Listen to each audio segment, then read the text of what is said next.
everyone. I'm the person who made the page. Okay, so we have a Michael Jordan fan who wants to go on. He's from YouTube. He goes by the YouTube username of Secular. He has Michael Jordan as a number one player of all time, and he would like to explain why Michael Jordan is a number one player of all time. So let me put him on.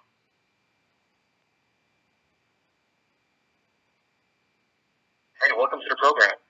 Hey, how are you? I'm doing well. Thank you for asking. How are you doing, if you don't mind me asking? I'm doing good. I'm doing good. Very nice. Okay, so hold on one second. Okay, so you have Michael Jordan as the number one player of all time. Feel free to explain to us. Okay. Well, do you want me to just go over like? Hey, are you there? Yeah. Can you hear me? Yeah. Are you there? Yeah. The phone cut out. Oh, sorry. Okay. Do you Hey, just? are you there? Yeah. Can you hear me? Yeah, the phone was cutting out. All right. Is it good now? Yeah. Okay. Let's do this again. I guess pretend we started again. Okay. So do you want me to just go over my basic reasons why I have Jordan as number one? Just to make sure, are you asking it as part of the program, or are you asking me because we're starting over? Like just as part of the program. Like, do you want me to just start off by going over those? Yeah, I'm going to take this part out. I want to make it seem like a free-flowing thing, Yeah. Basically, just start it however you like, and then when you're ready, let me know. I'm going to start it again. I'm not going to start anything again. I'm just going to continue it. Okay. As if nothing happened. In other words, I know it happened, but I'm going to take this out. Okay. So go ahead whenever you're ready. Then. All right. Well, for starters, one of the main reasons that I have Jordan number one is not because of just his championships, but because of the fact that he has 6 Finals MVPs, which is the most Finals MVPs ever. Actually, by far, the second most Finals MVPs by a player is Tim Duncan and LeBron James, who both have 3. LeBron James possibly could pass Duncan this year and secure second all time, but at the current moment, Jordan has the most Finals MVPs ever by far. So you do go by NBA Finals? Well, I don't go by just championships because I think that using just championships alone as a criteria is kind of misleading because people can have better teams around them. They can face weaker competition. And there's a lot of. So you do go by them like that's one of your things. But I mean, they're definitely in the equation. They're just not a big factor. I factor in the Finals MVP, like being the best player on the team in the Finals, a little more. Why go by the NBA Finals, and then also why go by the NBA Finals award? Because the NBA Finals is the ultimate goal for any team or player throughout the season. Winning the finals is what every player wants to do, and that's also just the hardest thing for a team to accomplish throughout the season. So when you combine the fact that a player has helped lead his team to the finals and then proven that he is the best player on his team in the finals by winning the Finals MVP award, that I feel like should definitely be considered a big factor in the equation, especially considering that Jordan has twice as many Finals MVP awards as anybody else in NBA history. Well, that's kind of a ridiculous comparison right there because the award wasn't around for everybody. That's true. And the criteria for how someone wins the award was different. Mm-hmm. But going by the NBA Finals, you explained at least some of the reasons why it seems like it's not reliable, so why go by that? And then the NBA, the reasons you gave, like the award, the NBA Finals MVP award. I mean, that's just a gimmick award. Who else is supposed to win the award? It's not like the NBA regular season MVP award where so many people are there. Even though I don't go by that award either, the regular season one, at least there's lots of people going for that. Yeah. The NBA Finals MVP award, I mean, who else was supposed to win it?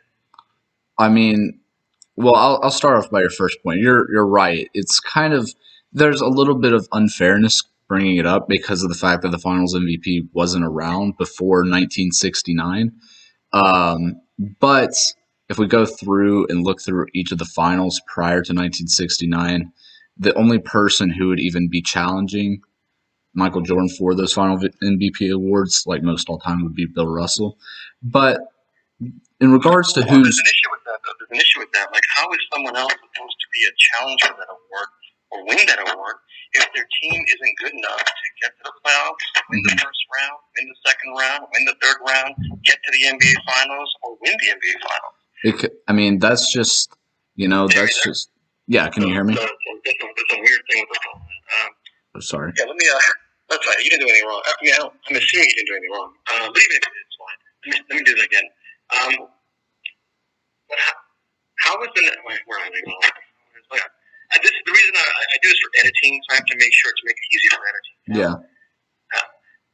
How is another NBA star supposed to win the NBA Finals if his team doesn't get to the playoffs, win the first round, win the second round, win the third round, get to the NBA Finals, or win the NBA Finals?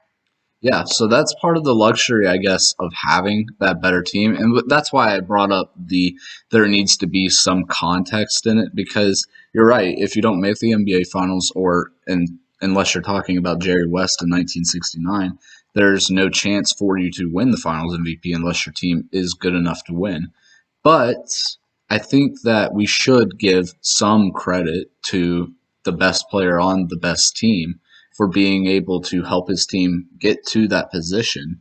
Now, there needs... You can give him credit, obviously, but then you rank him over all the other guys.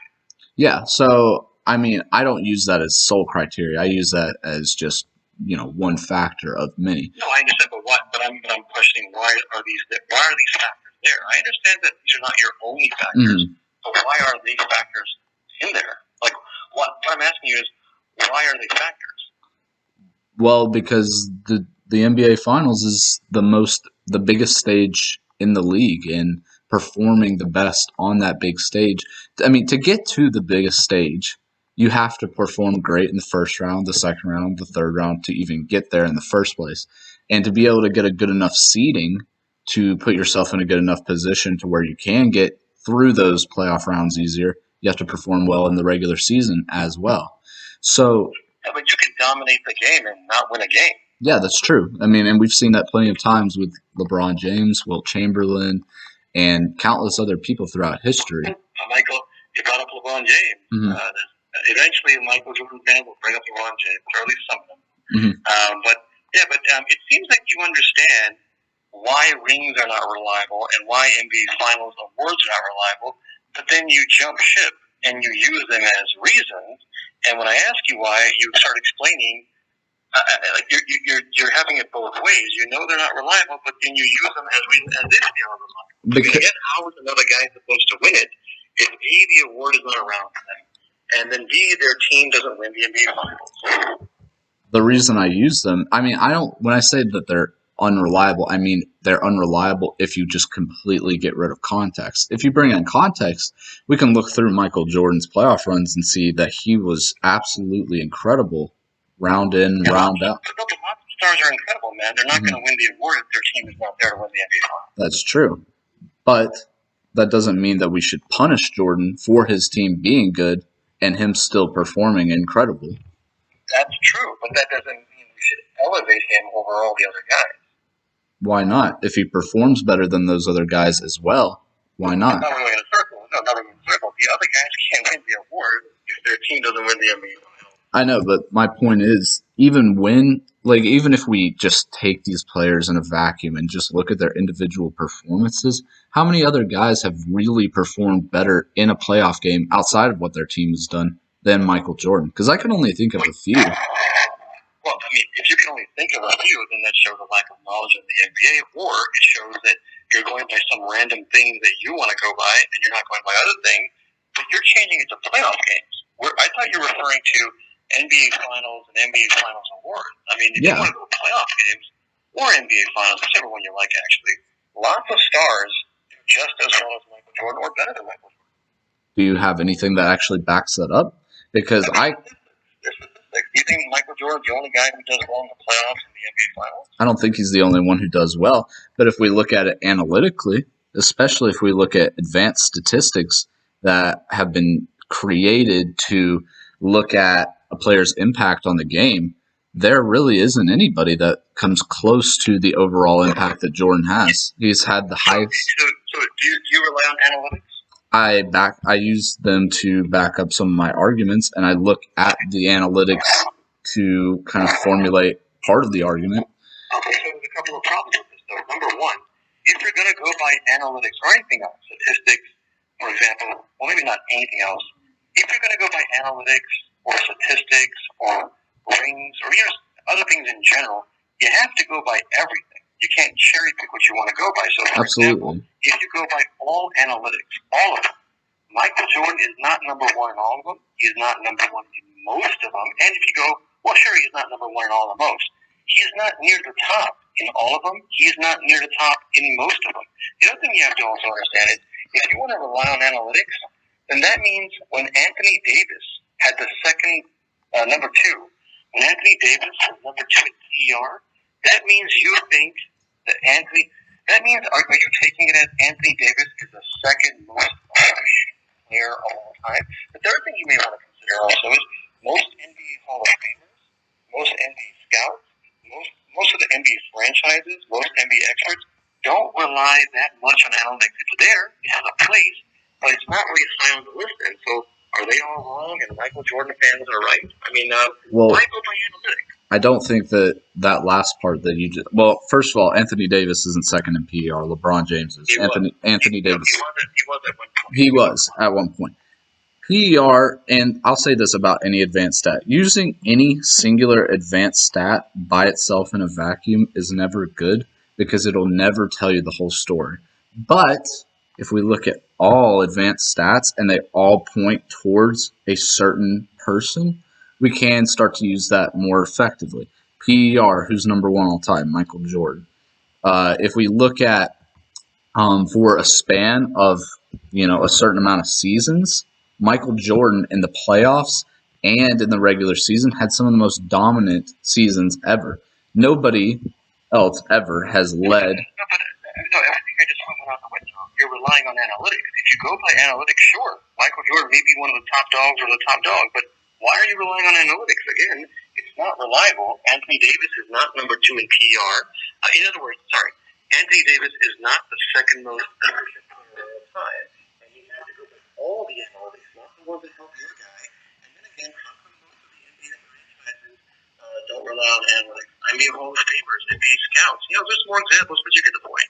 Well, in today's game, that's actually not true. There's a reason that these analytics do exist. The NBA has paid millions upon millions of dollars to have analysts create these advanced stats so that they can publish them out there and so that people can analyze their games. Well, again, I never claimed analytics is not reliable at all. I told you it's there. Mm-hmm. I don't have the exact words of that quote, but the point is, analytics is there. It has a place. There are some things about analytics that are reliable, but most analytics, they don't go by them. When they sign a free agent, they don't need analytics to tell them, they don't need analytics to explain to them, sign LeBron James. They don't need analytics to explain to them, trade for this guy. They don't need analytics to go draft this guy. They don't need analytics. I mean, there's more examples, but you get the point. And the point is, go ahead. The problem with that, though, is if we just go straight by what we're looking at, just eye test, watching a player out there, we end up in a very tough situation. We end up in situations where we look at a guy like Zach LaVine, who is an incredible basketball player and has a huge repertoire of basketball abilities, and then a guy like... in the last minute, something happened with your phone. It got a little bit more negative. I didn't bring it up because I thought let's write it out, make it get better. Plus, I didn't want you to lose your place where you're at. You're explaining things. And I feel like if I don't bring it up, okay, it probably would be good. Did you do something different in the last minute? No. Something changed in the last minute or something. Like, did you move somewhere or just something else? No, I'm in the exact same place. Okay, something changed, man. I don't know. It's using the voice. Yeah, I remember the audience was going to play this. Can you fix your mic or something? I mean... Or you did it earlier? It's doing the exact same thing. I mean... Now it seems a little better. There's also some background noise that started coming in the background in the last minute or so. Now it's a little less. Now it's fine. Okay. Okay. I'm going to edit this out. So just kind of try to figure out. Do you know where you left off? Yeah, I know where I left off. Yeah, wherever you want to, go from there. Okay, well, as I was saying, if we just go straight by eye test, we can end up saying guys that have, a wider range of skill set, like being able to shoot from different areas on the court. We could end up saying a guy like Zach LaVine is better than Giannis Antetokounmpo because of the fact that, he can spread the floor more and he can dribble better and, he just looks better playing basketball. Whereas if we look at the analytics behind it, we can see that Giannis Antetokounmpo is one of the most impactful players in the NBA.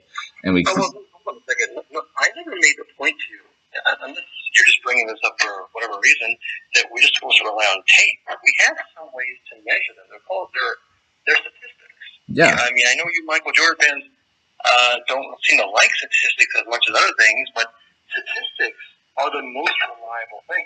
Yes, and advanced statistics are also statistics. But if we go by regular statistics, we can... Advanced statistics are just somebody came up with a magic formula, a magic potion, took a little bit of this, a little bit of that, a little bit of this, and mixed it together, and they sold you Michael Jordan fans as if it's reliable. But that's not how it's actually created. They create it based off of different values of how different stats impact the games throughout every single game. A little bit of this, a little bit of that. Yeah, and I mean, why is that any less reliable? And if because statistics is literally, there's no a little bit of this, sprinkle that, a little bit of that, sprinkle this. It's literally what a guy does in a game, in a series, on average, and in totals. Analytics is somebody who came up with some formula, some potion, and just mixed it together. Yeah. Well, the reason advanced statistics were created is because regular box score stats aren't always reliable. Because we have had... According to who? Well, we can look at it throughout history. The game has changed over time. Different rules have been added, implemented. The court has been changed. The size of the paint's been changed. The three-point line's been added. So what's analytics doing? Analytics. Then analytics explain, okay, let's isolate the player and even them out. And here's what happens. That analytics will not be able to figure things out because, for example, it's like if someone goes, remember those video games where, if you take out Scottie Pippen and put in Jett Bushler, the Bulls win more games. Well, that's what analytics does, but there's no way for them to know that. You're right, but the reason advanced statistics were invented is because if you look across the different eras of basketball, look at the 50s, the 60s, 70s, 80s, 90s, 2000s, 2010s, the production is always different throughout these eras because there are different rules to the game or the game's been played different. For instance, prior to the 1990s, the NBA pace was far higher. There were 30 more possessions per game in the 60s than there are now. So that allows players 30 more opportunities to produce more statistics than they do now. Yeah, but there's a problem with this too. There's lots of differences for lots of years. There's rule changes, as you know. There's luxury, money. There's more staff. I mean, if you're going to go really deep and analyze, here's a difference, here's a difference, here's a difference, you have to go by everything. You can't just go by the parts you want to go by. So, for example, yeah, sure, one year may have a different rule. Another year, the guy may have less staff. Another year, the guy might have to deal with racism. There's more examples, but you get the point.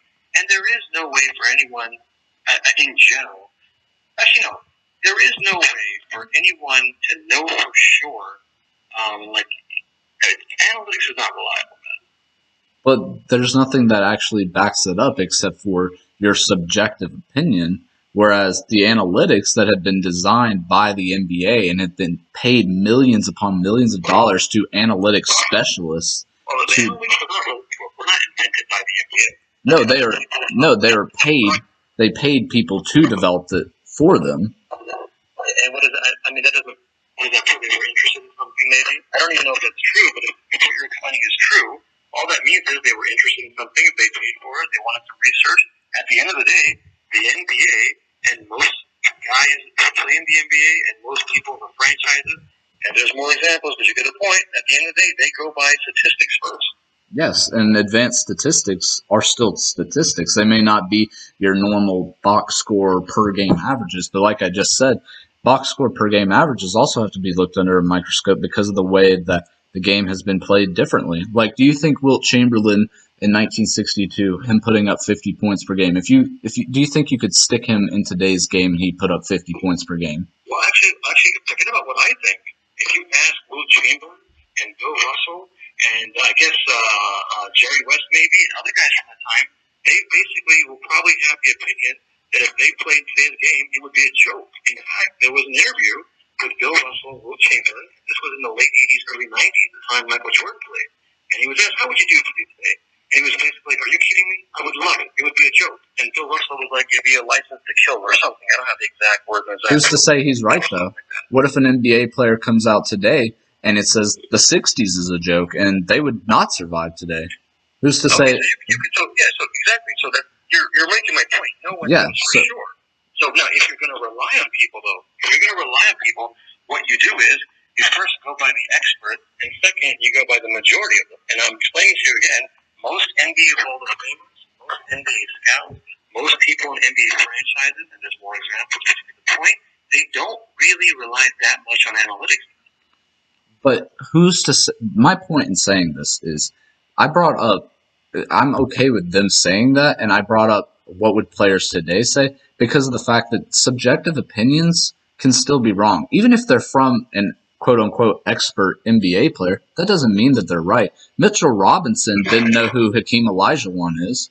No, but you're missing my point, though. It doesn't matter. It doesn't matter if you think they're right or wrong. If the majority are thinking one way, what are you telling me that, okay, well, they could be wrong, so let's rely on the minority? Well, the majority of basketball players think that Michael Jordan's the GOAT, so why are you telling them that they're wrong? Okay, because there's a difference. Why? I'll explain why. For example, when the majority of the Hall of Famers have an opinion on something, they were not only there, they were not only there when Michael Jordan came and when the players after him came and players today are there, they're more reliable. When a young guy in the NBA who's 20 or 21, who wasn't there in the past, who didn't go to the games, who doesn't know the NBA, and he goes, yeah, out of all the guys, Michael Jordan's number one. Do you think all these guys are reliable? Or most of these guys are reliable? Well, you can pull up people from the past that say Jordan is the GOAT. People that were watching Michael Jordan play when he played were saying Michael Jordan's the GOAT. And of course, you can. You rely on fans more than NBA Hall of Fame. Yes, I absolutely, because I rely on objective facts over subjective opinions. And you assume that all these fans are reliable. No, I don't. No, I don't care what. No, trust me, I do not. I don't care what fans think. I was just bringing that up to say that. Just sitting here saying that, well, this Hall of Famer says this about stats, so that must be true. That's not a correct way of going about it. Red Auerbach, the greatest coach of all time, arguably, didn't even have Wilt Chamberlain in his top 12. And I don't sit here and agree with that because he's a quote-unquote expert. I don't know if that's true. It is true, and I can pull up a video. I've learned never to rely on what Michael Jordan explains to me about the past. But even if you're right, let's assume you're right. That's one example. The majority of those people probably don't have that same example. The majority of those people probably don't have that same thing. So I'm not explaining to you that everyone in the past is reliable. That's not my point. Of course there are people who are not reliable. Just like there's people today not reliable. Just like there's people from Michael Jordan's time is not reliable. I know. Just like there's lots of NBA fans for lots of years were not reliable. So just like people after Michael Jordan came to the NBA were not reliable. But the point is, if you are going to rely on people, because you are relying on the people who made analytics, then the thing is, why not go by most of the people who know the NBA? Because what if most of the people are just like you just said, unreliable? Why? Okay, then, if that's the case, then why would you rely on the minority of people in the NBA? I'm not relying on anybody. I make my opinions based off of the facts that are in front of me. You're relying on the people who make analytics. No, I don't have to rely on the analytics. I can rely on the accolades too. And you can't just throw the accolades. If you want to go into that, we can go into that. I mean, I can go into any of them. Who in the history of basketball has had more scoring titles than Michael Jordan? Okay, why is that the criteria? It's not the criteria. It's part of the equation. Why is that part of the equation? What do you have to do to win a basketball game? You got to score points, right? Nobody has. So if that's the case, Why don't they just have one team versus a guy, and he can just stand under the basket and keep scoring points? Because you have to. It's a 5-on-5 game, and yes, there are other teammates that have to score as well. But it does scoring more points per game than anybody else in the history of basketball mean nothing? Michael Jordan has scored. No, that's Kareem Abdul-Jabbar. No, Kareem Abdul-Jabbar has scored the most points ever, but he has not scored the most points per game ever. Okay, first of all, why would you go average counts but not total? Because secondly, when you go he had the most average, that's misleading. He's basically tied with Will Chamberlain. He's 0.04 ahead of Will Chamberlain. It's a mathematical thing, man. It's basically a tie. He doesn't even average 1 point more than Will Chamberlain. But does he average more? Nobody has the exact same statistic. People play different minutes, different games, different Yes. systems. Michael Jordan plays less minutes. The guy doesn't even average 1 point. It's not even a point. It's a less than a point. It's a mathematical thing, and you want to act like he's the all-time scorer when he comes in. Yes. He's basically tied with Will Chamberlain. Will Chamberlain also played significantly more minutes per game in a significantly higher paced era, which we're going to do this logic. Okay, so Michael Jordan played 1 minute than somebody else, and that helps his statistics. That's why we have advanced statistics as well that tell us per. Going back to analytics, No. and I've already explained to you why analytics are not reliable. But you didn't. You gave your opinion on why analytics are unreliable. I disagree, but I can look. No. Your opinion on why analytics is reliable, and so you don't agree with me. I don't agree with you. So what I do is I go by what are analytics? They're not statistical and factual things. B, what are the experts thinking? Most of them don't rely on analytics the way you, Michael Jordan, has to. I'm gonna pull up an analytic that's not even an advanced analytic that you call where you have to make a random formula. I'm gonna bring up per possession scoring. Sure, you do that. Per possession scoring. Who has scored more points per possession than Michael Jordan ever? When I said sure, you do that, I didn't mean to be disrespectful. Wait, what? I think sure, you do that, I didn't mean to be disrespectful. Okay. Who has scored more points per possession than Michael Jordan ever?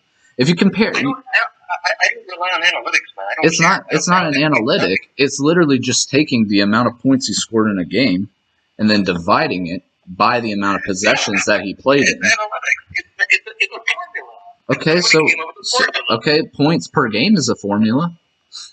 No, it's literally what happened. There's no formula. There's no, like, we're going to sprinkle this and divide that. It's not sprinkling anything. It's points per game is points divided by a game. Points per possession is points divided by possessions. It's no more of a complicated formula. No, there's a difference in the dividing. Just because they're dividing doesn't mean they're the same kind of thing. One thing is literally going, we want to know his average based on a number of games. That's literally what happened. The points possession is going more detailed into that. It's ridiculous. Why is getting more detailed and adding more context ridiculous? Is there something wrong with looking deeper in? Because they're adding their own random thing. It's not reliable. It's something that tells some people want to know how many points per game someone scores. Somebody wants to know how many points per. Most people go by regular statistics. Okay, well, if you want to go by regular statistics, even though it's close between him and Wilt, guess who leads? Michael Jordan. And again, the scoring. Why is that the criteria? Scoring. The only thing a basketball player does in a game. No, it's not. But like I said, what does a team have to do to win? They have to score. So what is it? How does a team? What was your question? What does a team have to do to win? They have to score. So how does a team score? The individual players have to score. So who out of all the players? We're going in a circle. If that's the case, if you want to simplify it like that, how does a team score? An individual player score? Why doesn't the guy just stand under the basket and don't do anything else? Just keep scoring buckets by himself. Because if he does that, then there will be one less defender on the other court to guard his matchup. So it's not just scoring. It's not. Of course, it's not just scoring. But if scoring was the main thing, the way you're making it seem like, then by your logic, Wilt Chamberlain should have had a ring pretty much every year because he dominated scoring. Like I was just saying. Well, I mean, if you want to look into the playoffs then, because that's when the ring is won, Wilt Chamberlain drops from an incredible 30.1 points per game to, I believe, 22 points per game. No, this is the same topic. No, because you just brought up, well, Wilt Chamberlain should have won a ring every year in the playoffs because of his scoring. No. Going to that over everything else. Basically, if you're going to hold it over rebounding, steals, assists, just for example, points, and by this logic, if scoring is that to the top, then a guy like Wilt Chamberlain, who scores a lot of points, he should have won more than. And what I'm saying is, yes, he should have won more, but in the playoffs, he dropped to 22.5 points per game, which is significantly lower. If he had maintained his 30.1. So you don't like my example. Let me give you another example. Bill Russell. Bill Russell didn't score lots of points like Michael Jordan, Wilt Chamberlain, and he won lots of points. Yes. Bill Russell had incredible teammates. John Havlicek, Bob Cousy. This is an example of why Michael Jordan fans are worse than NBA fans, because you guys always move the goalpost and change the topic. Your point was scoring is the name of the game, and that's what you need to do. Basically, I know there's other things, but that's basically your point, it seems. Correct me if I'm wrong. Now, I give you Bill Russell, who doesn't score that many points like Michael Jordan or Bill Russell, and he wins and wins and wins, and you go, well, he has a team that wins. So now you're changing it. So if it's a team thing, then why are you isolating Michael Jordan and going by points? That's what you're saying. I am isolating an aspect. I'm not saying scoring is the only aspect of the game. If you want to get into other aspects, we can get into other aspects because Jordan was one of the best. I never accused you of making it seem like scoring was the only thing. I know that. I'm isolating off one of the best abilities, one of the most important things to a game, because to win a game, players have to score points. Nobody has scored. No, they don't. You can dominate this game and score 0. Okay, so Magic Johnson was known as a guy. Dr. J explained that Magic Johnson could dominate this game and not score 1 point. Yeah, but did he? How many times did Magic Johnson win a finals not scoring a single point? How many times did Magic Johnson lead the league in scoring? None, because he was leading the league in assists as well, and he was also playing alongside Kareem Abdul-Jabbar, probably the third greatest player of all time, and James Worthy. You change it back to a team thing. My point I'm making to you is, I agree with you. He did other things, and I think that was one of your points. And he played with he had a nice team. Why don't you use the same logic with Michael Jordan? When it comes to Michael Jordan, what you guys do is you isolate him and go, it's because this. Then when another star gets compared, there's different. I am not going to isolate Michael Jordan off as if he had a bad team. He had an incredible team, and Scottie Pippen was an incredible player. Mm-hmm. What I am trying to make the point of is he shouldered, in my opinion, the big load of scoring and shouldered a bigger load for his team than a guy like Magic Johnson did, or Kareem Abdul-Jabbar, or Bill Russell. First of all, I don't agree. You say shoulder, and he was the main scorer. He scored the most points. I don't know what that proves because lots of players scored lots of points. Allen Iverson scored a lot. Adrian Dantley scored a lot. Kobe Bryant scored a lot. They win rings every year, man, because they need a squad to win. Did any of them have near the efficiency that Jordan did? Let me guess. You're going back to analytics. I mean, I don't have to go to analytics. You can look at field goal percentage. You can look at three-point percent, effective field goal percentage. Is Michael Jordan one of the top players of all time field goal percentage now? No, he's not. But if you look at say you make a graph and you graph points per game with true shooting percentage, which is, yes, an analytic that has been 100% proven to show efficiency. You keep going to analytics as if that proves something. Analytics is not reliable. Analytics, just because you say it's not reliable doesn't make it any less true. Effective. No, it does. You know, it doesn't. When they have CompuBox in boxing. This isn't about boxing. But I'm showing you the same thing. It's analytics. Somebody comes up with something and goes, look, everyone. They go, hey, everyone, I have something for you. Not everything in analytics is reliable. There are some things that are reliable. For example, they'll go, well, on this side of the court, you shoot a lot of shots. This is how you do against this defender. On a Thursday, on this day, this is how you do. Analytics has a place, as Steve Kerr explained. There are parts of analytics that are reliable.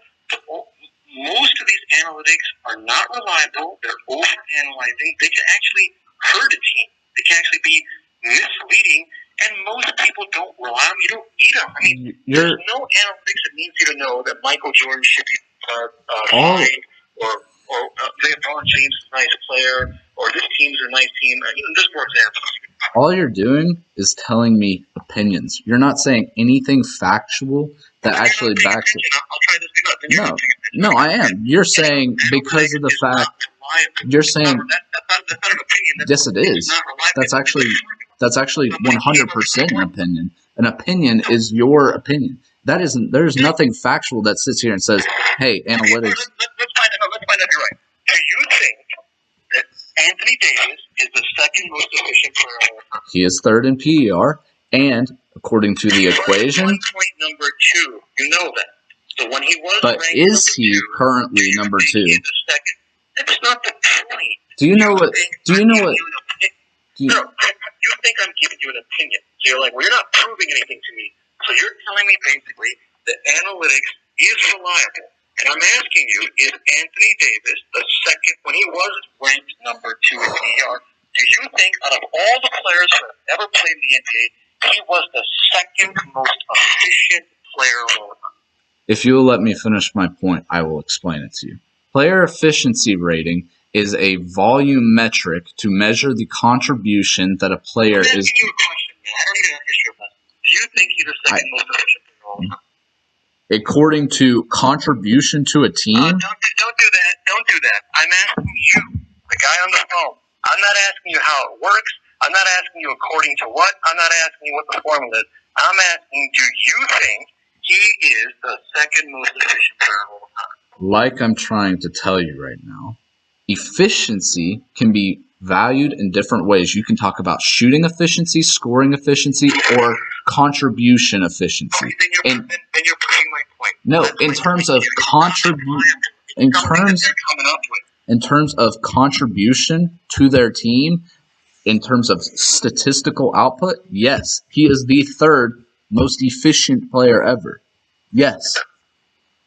And I'm telling you right now, that is ridiculous. But you have nothing to back it up. Including Michael Jordan fan. You don't have anything to... You're just telling me what you have backing it up. I haven't... You have a formula somebody came up with, and you bought into it, you got suckered into it, that's fine. Yeah, and you have an opinion that you got suckered into. There's no fact that proves to me. I wouldn't deny it. If you had a fact, I would not deny it, that Anthony Davis is the second most efficient. You don't have a fact to prove to me that he isn't the second most efficient. Now that's ridiculous. Well, how?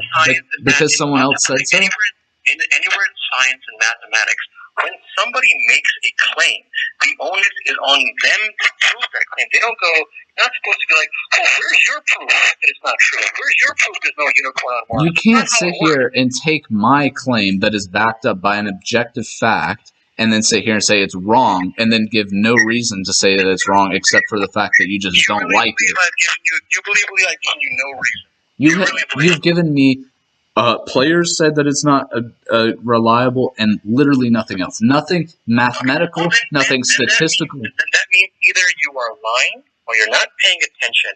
I did tell you that part about the players, yes, but that wasn't the only thing I told you. I also told you it's not a fact. It's a formula. It's something that someone came up with, and they mixed it together, and they sold you on it. Just because somebody comes up with a formula and goes, hey, I got something, folks, it doesn't mean it's reliable. You're just assuming it's reliable and acting like I'm the one who knows it. Why, when you say that it's not reliable, are you more reliable than the people who are being paid millions of dollars by the industry, the organization? That is such a ridiculous question. I mean, I can't believe you that. Here's why it's ridiculous. Number one, it doesn't matter who's being paid what money. When somebody has a fact, it doesn't matter if you're rich, you're poor, you invested or not. If you have a fact, you got the fact, and that's all there is. But you don't have a fact. You're just saying that because of the fact. Hang on. Number one, it's not a fact. Number two, this logic you gave about who pays money. Lots of companies pay monies to researchers and investors and go find us something or here's the money. It doesn't mean they have something. They're just investing into it. Number three, the NBA you claim paid a lot of money to it. I take your word for it. At the end of the day, that company still goes by statistics. So why are they going by something else if they paid so much money into something that you think is reliable? Number 4, there are actually reasons why they have analytics. Some people think, I'm not saying this is true for everyone, some people think that somebody just, hey, I got something, and they want to get attention, they want to make money, they want to get a job in here, things like that. That's not how it works, though. They have specific people that work for the NBA that they say, hey, we want to get a stat that tells us how much value is this player adding to their team and contributing to a win. So they work through every game that's ever been played, every box score that's ever been played, and they say, I understand. Let's create a consistent formula. I understand. Where are you going with? I understand where you're going with. So what I'm trying to say is that these people, this is their job to figure out the best way to analyze. I'm listening to you, what you're saying. I really am. But I feel like you're not getting what I'm saying. Just because a company pays someone to do research, get an investment, hey, find us something else, doesn't mean it's reliable. And number 2, if you're going to use that money thing, oh, they're spending their money, they're having a job, why are they not relying on analytics as their number 1 thing? They spent so much money, according to you. They're in whatever. They got people who know these things. Why are they going by statistics as their number 1 thing? And again, these are not factual things. I'll explain it to you. Why you keep acting like I don't have the facts? They're not. Analytics are not the facts. Why do you? They're formulas. Why do you think players shoot more threes now than they ever have in NBA history? One more thing is, by the way, if the NBA spent so much money and they were so into it, and these people are reliable, why don't most NBA franchises really use analytics? How do you know they don't? How do you know they don't? Well, I can get into different reasons. We're going to get to the side thing. I mean, Just to save you time. Just to save time. So I make sure you have time. Do you have any evidence that NBA franchises put analytics in their department really high up there?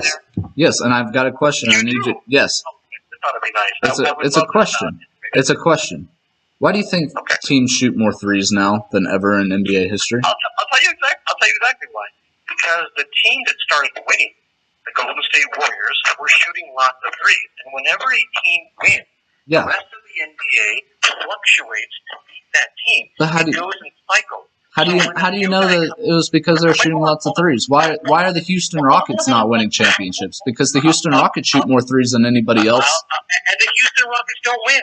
Yeah, so why is it that because they're just copying the winning team? No, but you can't have it both ways. If you're telling me analytics is reliable, the NBA relies on it, they're using it. If it's reliable and they're using it, why aren't they winning? Because it's not reliable. Teams now are scoring more than they have since the 80s. Why is it? Because of the three. Can I? If you will let me.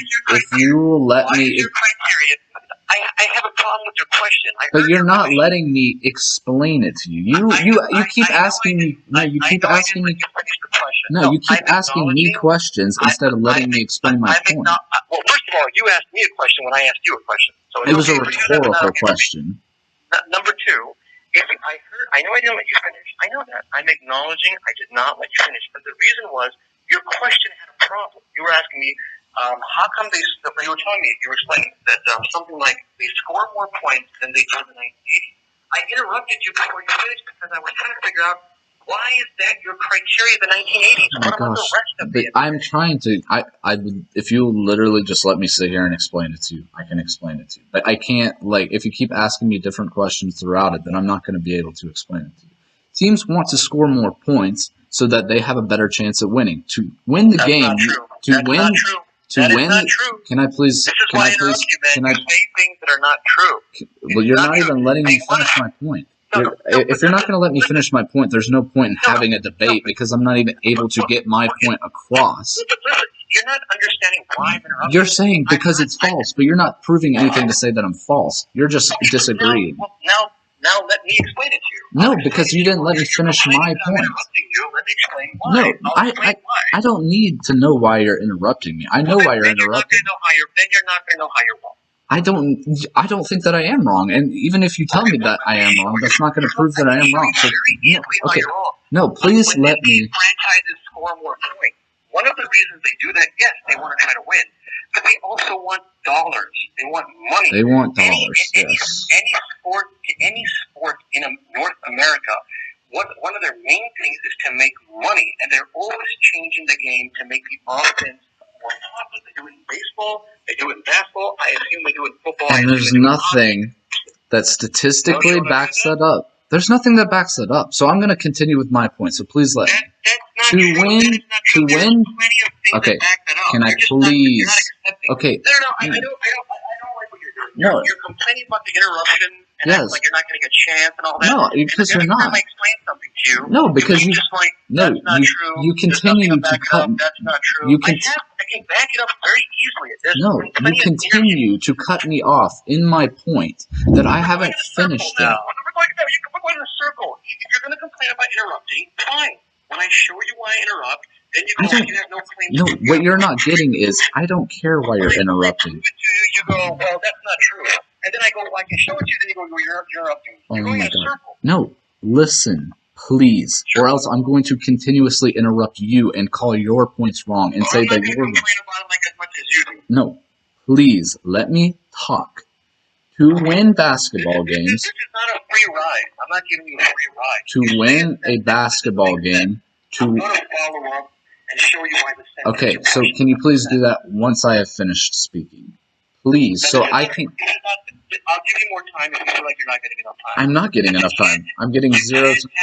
I can't even talk. I can't even literally say anything without you interrupting me. Because you know why? Because you're going in a circle with me. No, you're not. You're not letting me explain anything. You think it's going in a circle because you're not letting me get my point out. So you're making me have to repeat the same things over and over again. Let's take a time out. I want to figure out what I did wrong. Let me start over. You didn't like that I interrupted you. I got no problem with that. I'll show you why I interrupted you. Because you're curious to 1980. When I showed you that, you go, well, let me finish. Yes, because you haven't let me even explain why I brought up the 1980s.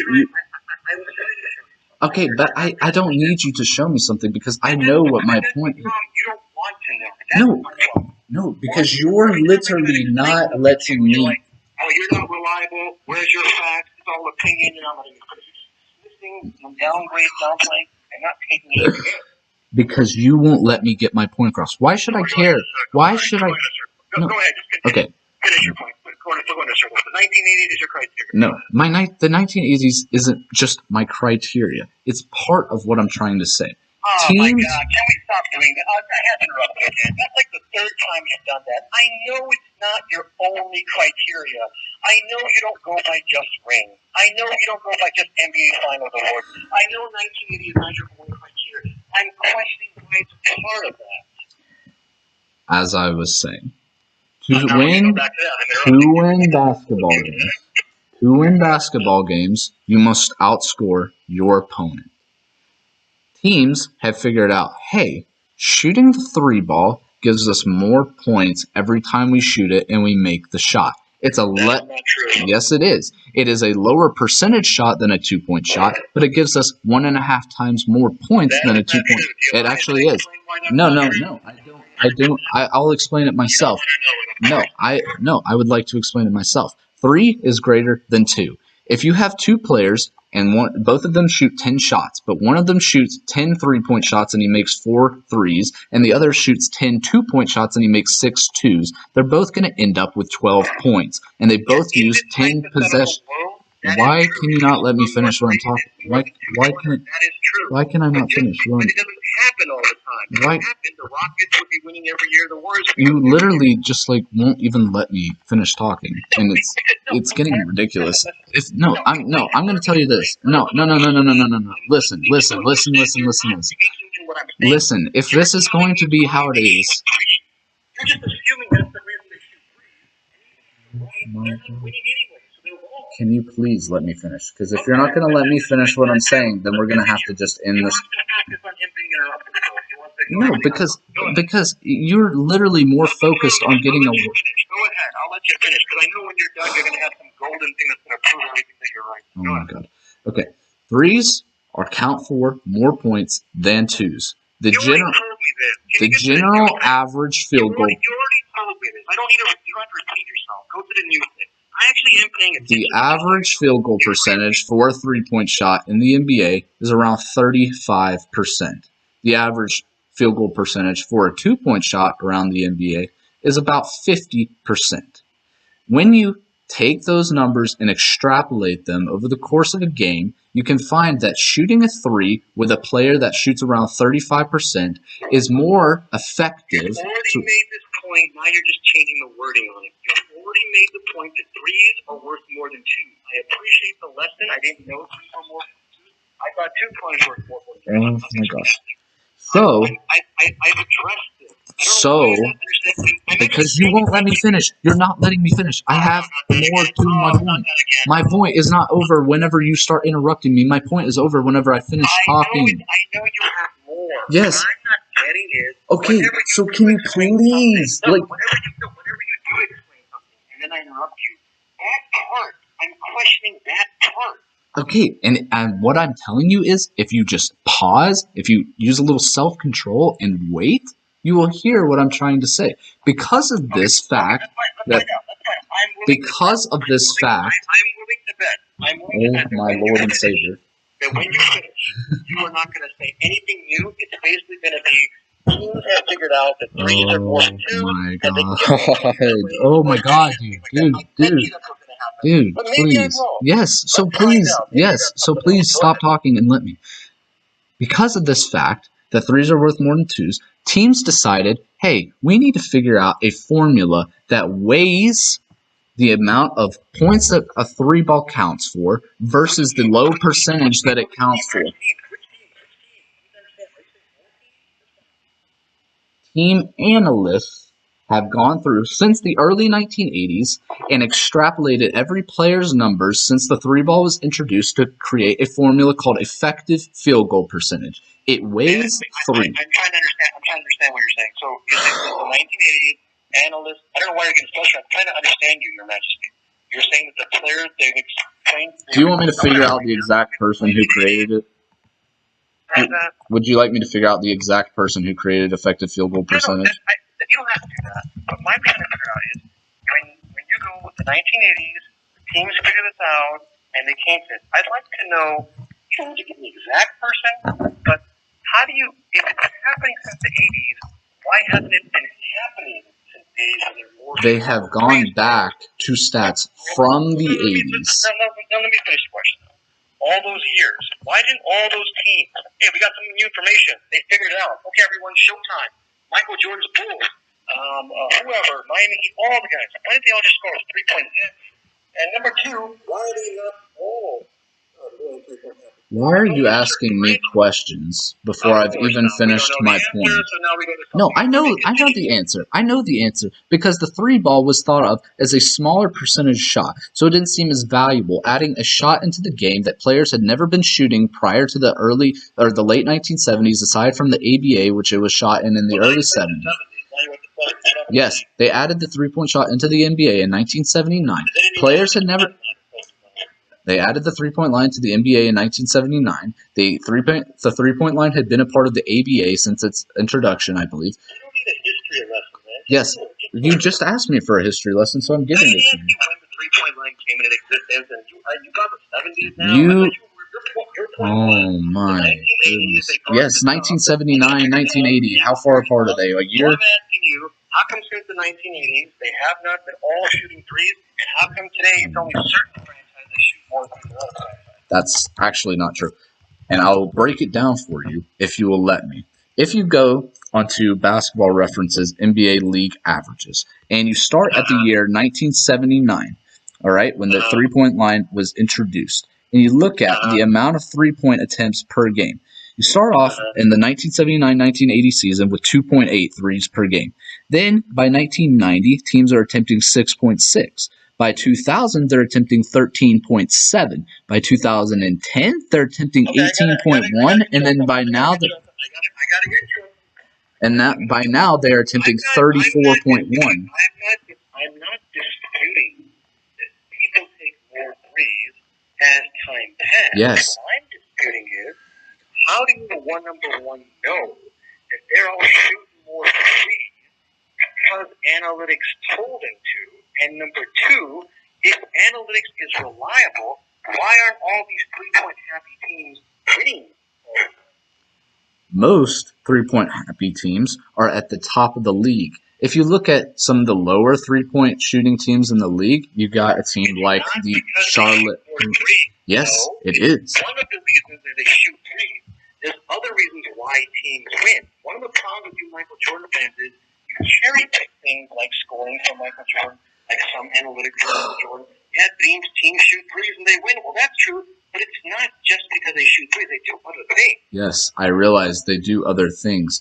But if you look at the increase in numbers since the inception of the 3-point line, teams have taken more threes per game. Why? Because over time, players have come into the league with a more firm foundation on shooting the 3-ball. For players that were already in the league in 1980, do you think they're going to feel comfortable shooting a shot that didn't exist? How many times have they made the conference finals in the 2010s? You just moved the goalpost. No, I'm not. This is what I mean with you guys. I'm proving. Oh, my Lord. 3-pointers help them win, and they win. The Houston Rockets have not won. And you know okay, you know who has won? The Golden State Warriors, 3 out of the past 5 times. The Golden State Warriors have won 3 of the past 5 times, and who do they have on their team? The 2 greatest 3-point shooters of all time. Just so you know. Yeah, a lot of people have actually questioned the Houston Rockets for doing this because they're like, they don't agree with this. George Gervin, for example, I'm going to cherry pick here. He has given the point. I don't understand why you just could deny things. George Gervin has made the point. I don't care what George Gervin's made the point of. I don't care. I know you do. You care about what some momo who made the formula. Yeah, I care about objective facts over it. Why do you think he... And when you do it, it's objective, and when everyone else does it, it's not objective. You're just cherry picking things to help your case. Let me finish, and I will explain it to you. The people who played in the NBA, the people who have the experience, the people who are in the back when they do the training, when they do nutrition, when they do the signing for players, all that stuff doesn't equivalate to facts. It does. You know no, it doesn't. Why does Mitchell Robinson? Why does? It's like any other. Why does Mitchell Robinson not know who Keem Olajuwon is? Why does Terry Rozier not know who that Michael Jordan three-peated? What I meant was, if you're relying on certain people, you're just telling me they're not reliable, but the people you go on are reliable. The only people who agree with you are the analytics people. Nobody else agrees, man. Nobody. Why do you think the Warriors have won 3 of the past 5 championships? Because they have tons of shooters. Yes. Who do they? What kind of shot do they shoot? Have a guy like Kevin Durant or this other thing. Stephen Curry. Stephen Curry and Klay Thompson's 3-pointers didn't change the Warriors from a 5 seed team in 2015 to the number 1 seed. How did they lose to LeBron James? They should have won every year. Yeah, they choked in 2016. Okay, you see what I mean? It just moved the goalpost. It's not moving the goalpost. I'm not sitting here saying that shooting a lot of threes is innately going to make you win every single game. They're the best team. So if they're the best team, they should be winning all the time. They won 3 of the 5 times. Who did they have on their team? The 2 greatest NBA shooters ever. Michael Jordan won 6 times, and they weren't 3-point shooting. No, that era wasn't a 3-point era. This era is a 3-point era. They shot lots of threes back then. There were differences. Yeah, in the 1990s, they were shooting from 1990. They shot 6.6 until now because they don't have any dominant big guy today. If another Shaq or Will Chamberlain or Kareem Abdul-Jabbar came into the NBA right now and he had a team built around him, then all those 3-point small teams would know what to do. Do you think if Michael Jordan came in today's league, he would still dominate?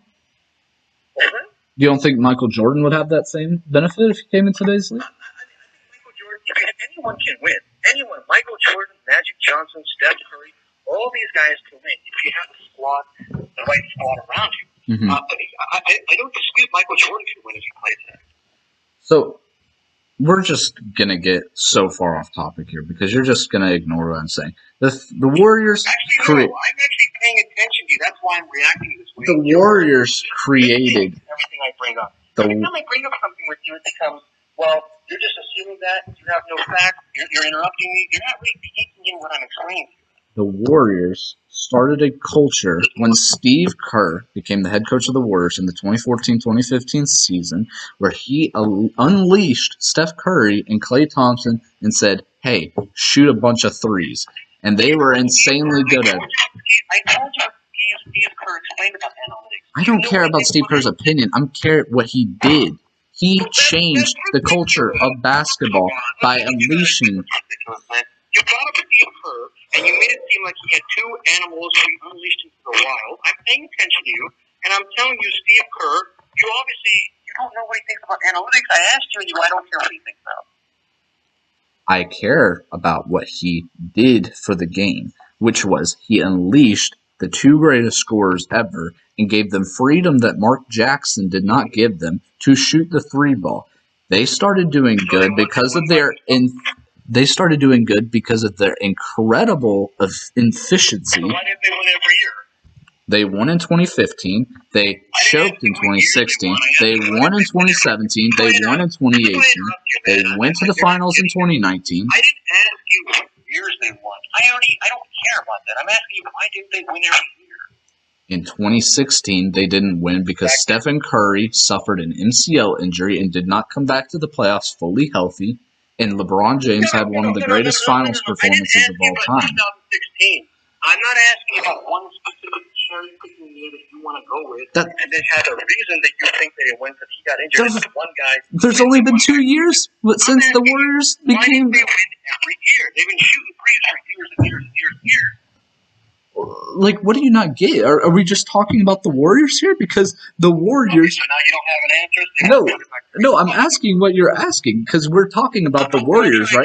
No. Your point was the Warriors win lots, and that's because they shoot threes. That's one of the reasons. I know it's not your only reason. That's one of your reasons. And I'm trying to show you, if you're so sure about this, the guy who tells me that I don't have facts, and I'm assuming things, and I'm just, whatever, I'm not going by things that are real. You're the guy who's making it seem like this is why they're winning. And I'm asking you, why don't they win every year? Because they have lost twice and won 3 times. You're acting like they've played like 10 years and they only won a couple times and they just lost a bunch of times. They've won 3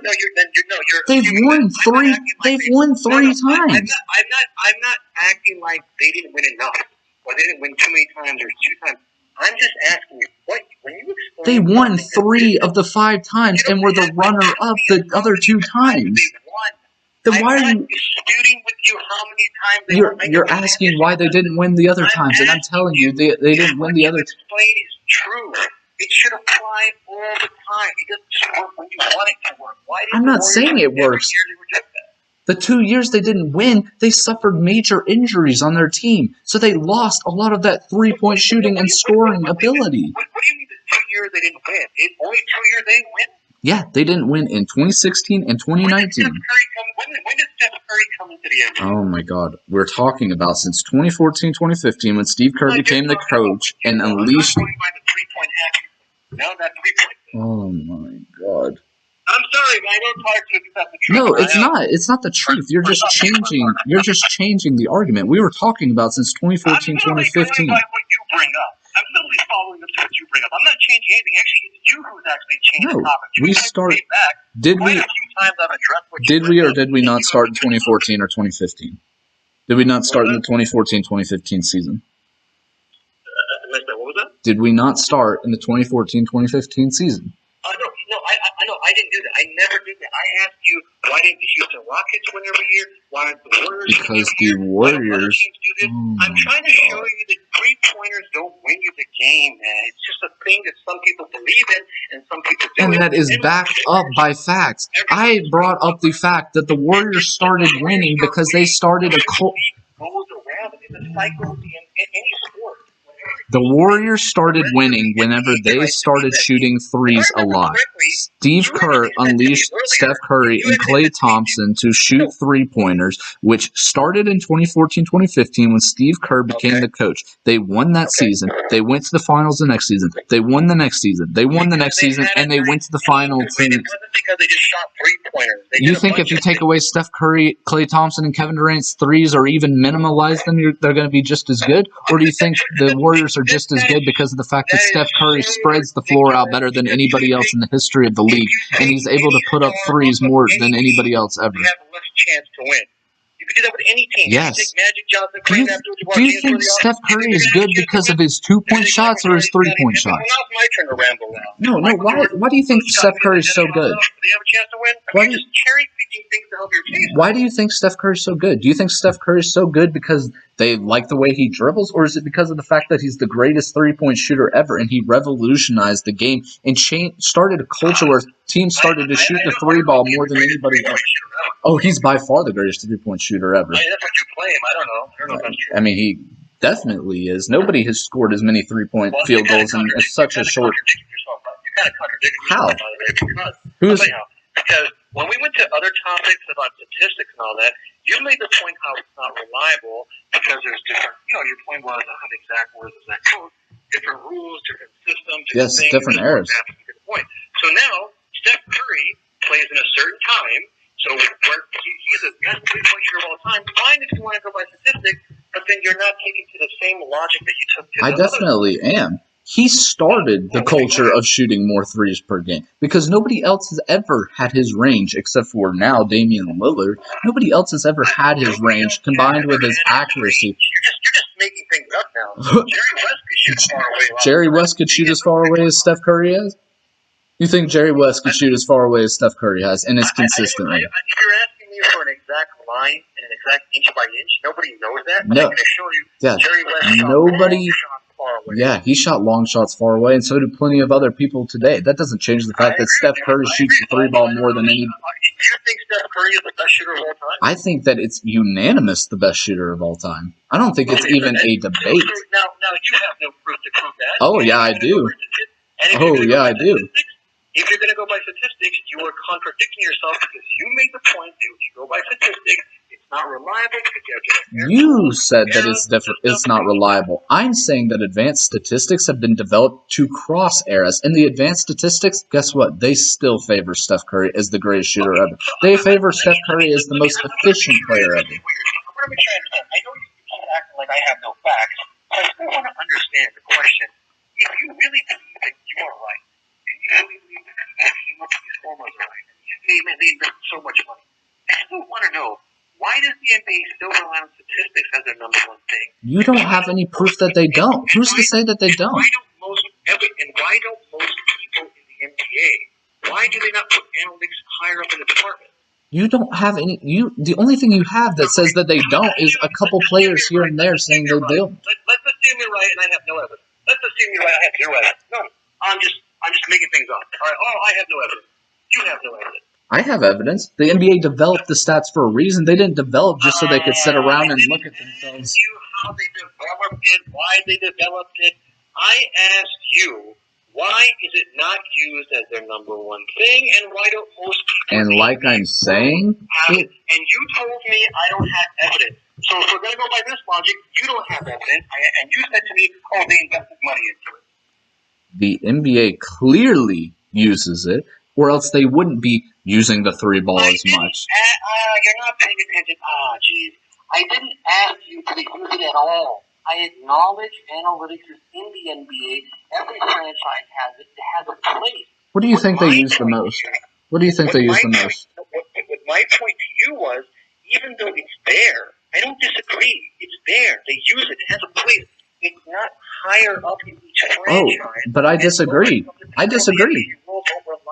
I think most of the people in the NBA world do. I want to make sure you understand. I think most of the people in the NBA world do use it. Your follow-up to me was that I don't have any proof. Yeah, I don't have any proof, and you don't have any proof either. You have no proof. Yeah. You go, well, I have proof. I don't have the proof. Well, they invested money.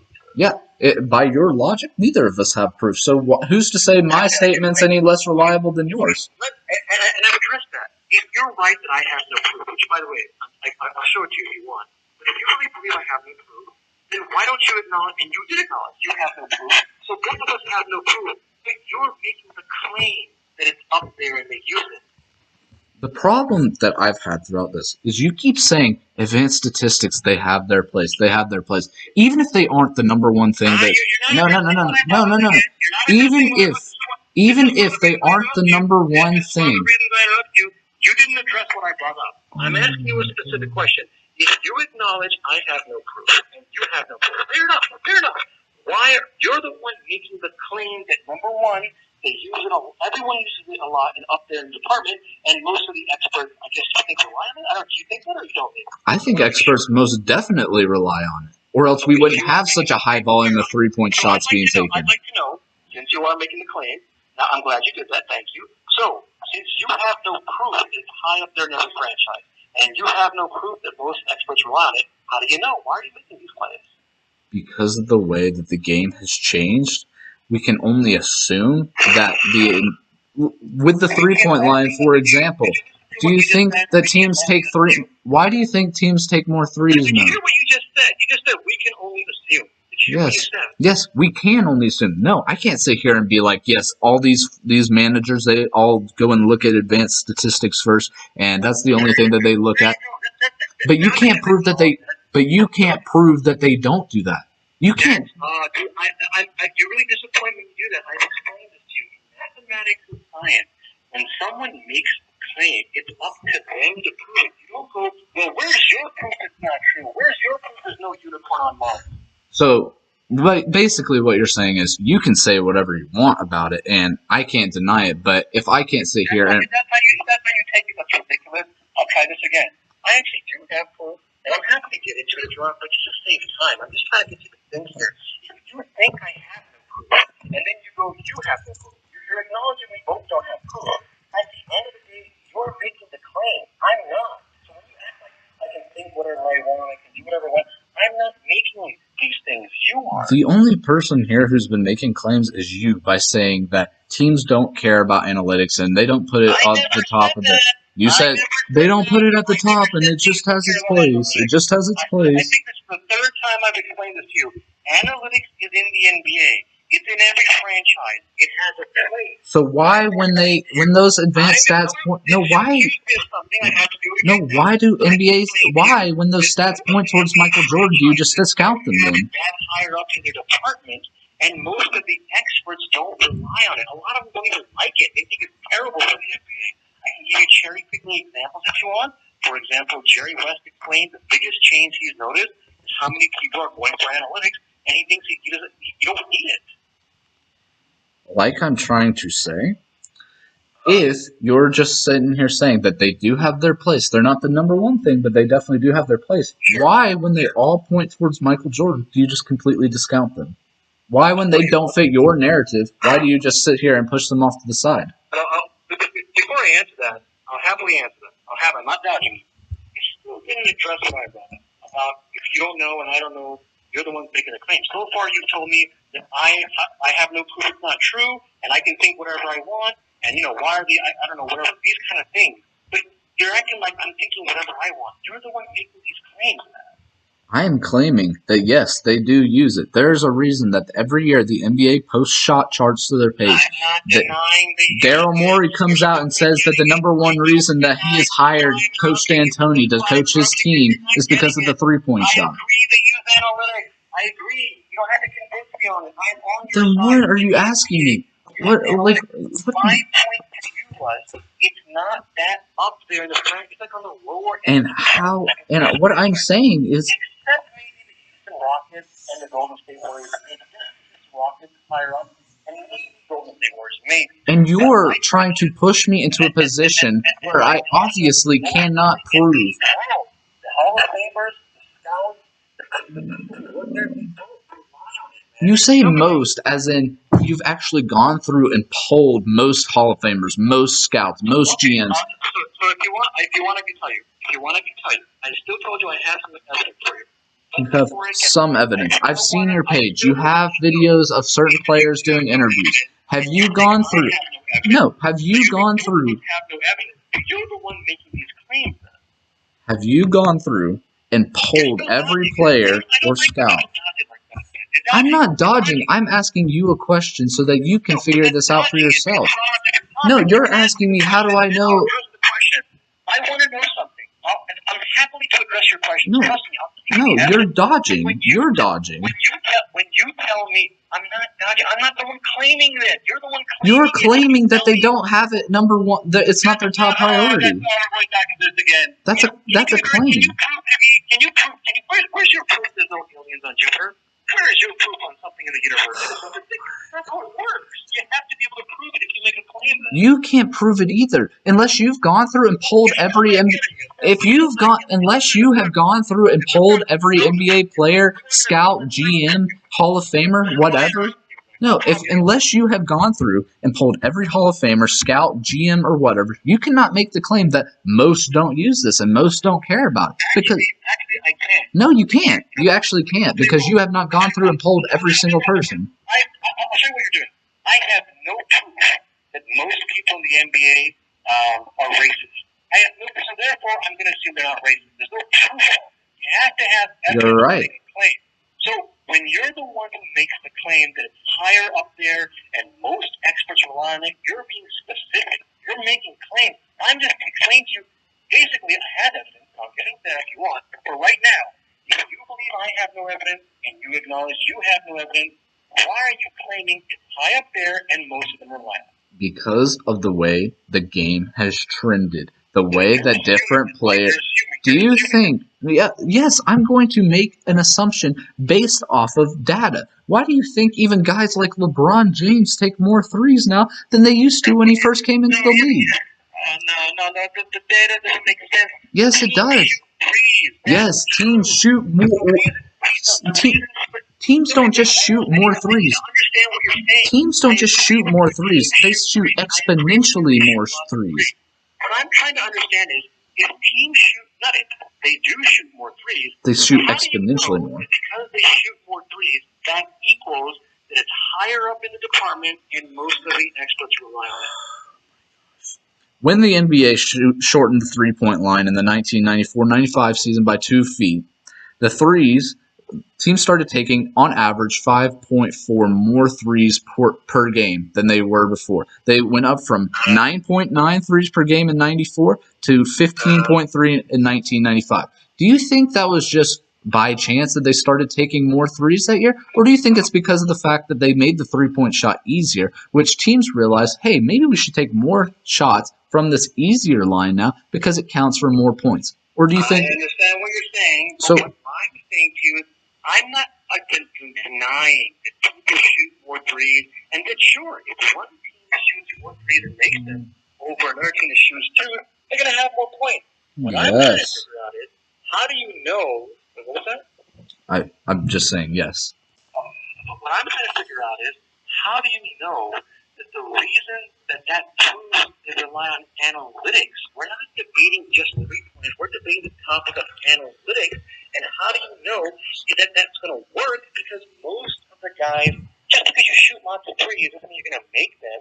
And lots of people who shoot threes don't win all of them. Because if we look at the analytic, specifically effective field goal percentage, which sits here and values 3-point shots along with 2-point shots to give us an effective value for efficiency, every single year, on average, the effective field goal percentage of the league has gone up with the amount of threes that are taken. Yes, I am. That shows us a trend. That shows us a trend that tells us that taking more threes is more efficient. Yes. The Houston Rockets believe in analytics. Their analytics probably is higher up in their department. Yes. They haven't won the NBA Finals. Yes, their 3-point shooters are not as good as some other teams' 3-point shooters. Just because they take more threes. They're still shooting threes, and they rely on analytics. That's the topic. Analytics. They rely on analytics. Yes, obviously. Okay, so obviously this proves my point. Analytics are not reliable. Just because the Houston Rockets haven't won the championship doesn't mean that they are unreliable. What were the Houston Rockets doing before their 3-point? No, it doesn't. What were the Houston Rockets doing? I'm agreeing with you. Just because the Houston Rockets have won doesn't mean they're reliable. But I'm not basing it just on that. I gave you an example because I know that department, that franchise, puts analytics high up there, and they shoot lots of threes. Any franchise, there's no evidence that they're winning. Generally, I don't mean 1 year, I don't mean when they have 3 years. Generally, there's no evidence evidence, if you want me to give you evidence, most times when they win, they have squads that win, statistics, teams that works well together. I'm going to read to you off of the NBA or off of Basketball Reference the top teams in the league's 3-point percentage in order from the top. And I'm going to show you why it's so important. Utah Jazz, number 1 in 3-point percentage. Number 2, Miami Heat. The Trailblazers, number 3. I don't understand. Utah Jazz is number 1 3-point percentage. So if the Utah Jazz don't win this year, what does that mean? If they don't win this year, I'm making the point that look at all these teams that are at the top of the 3-point percentage. What are they all doing? Oh, they're all in the playoffs. Let's look at the bottom teams. The worst 3-point shooting team in the league, the Atlanta Hawks. No. Listen. What are the 4 worst 3-point shooting teams in the league? The New York Knicks, the Minnesota Timberwolves, the Golden State Warriors, and the Atlanta Hawks.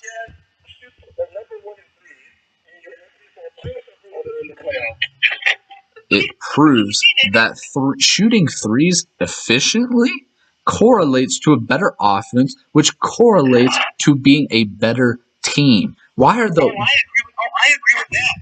And scoring more points does that, and getting more rebounds does that, and getting more assists does that, and there's more examples that you could. Yes, but none of which are more important. Do you think rebounds are equally as important as scoring points? See, this is No. Genuinely asking. You, Michael Jordan fans, separate things like one is more important than the other. No, do you think that? I'm answering your question. In basketball, they're all important. You can dominate this game. You can have 20 rebounds. Do you think they're all equally important? I'm going to show you something. You can have 20 rebounds, 11 assists, get 7 steals, and score 0 points, and you can dominate this game. Do you think that they're all equal? And there's more examples. Why are the 2 top teams in the league in assists, the Phoenix Suns and the Grizzlies, both out of the playoffs? Let me guess. They don't shoot enough threes. No. Why are they if all these stats are just equally as important? Why are the 2 top assist teams in the league not even in the playoffs? No. We can back it up to the top 3. I never made the point that statistics are the only thing. No. But if we look at the top scoring teams, let's see. Let's look at this. Oh, yes. 7 of the top 10 teams in scoring are all very heavily in the playoffs. I don't understand what you're doing. You can go to any random year and go to the top teams and try to figure out why they're doing that. What? You can go to any random year and find any of the top teams and try to figure out why they're doing that. The general trend is the top scoring teams in the league are always at the top. Why are the worst scoring teams always at the bottom? Is it because that's ridiculous. Every year when the NBA Finals franchise wins, they're not always like the number 1 scoring team in the league, are they? 7 of the bottom 8 scoring teams in the league are all in the lottery. The only bottom 8 team in. Do you think scoring? Where are you going with this? Like scoring? I guess your point is the only important thing or the most important thing? It's by far the most important. To win a basketball game, you must score points. You know who agrees with you? The only people in this world who agree with you are Michael Jordan fans. That's not true. So many times I have a debate with the Michael Jordan fans. Oh my gosh, I'm not. Scoring. Yes. Sometimes they'll go to steals. Yeah, and then other teams. Yeah, why? I've never known any Magic Johnson fan, Larry Bird fan, Yes, Jerry because West, they're all these guys. other stars who act like scoring is the most important thing. Of course they don't. Michael Jordan fans do that. And guess what? Scoring is the only thing that you can sit here and back up and say, you know what? Scoring wins you games. Because to win a game, you have to outscore your opponent. And I've addressed this. I've addressed this before. I'm going to remind you what I explained to you.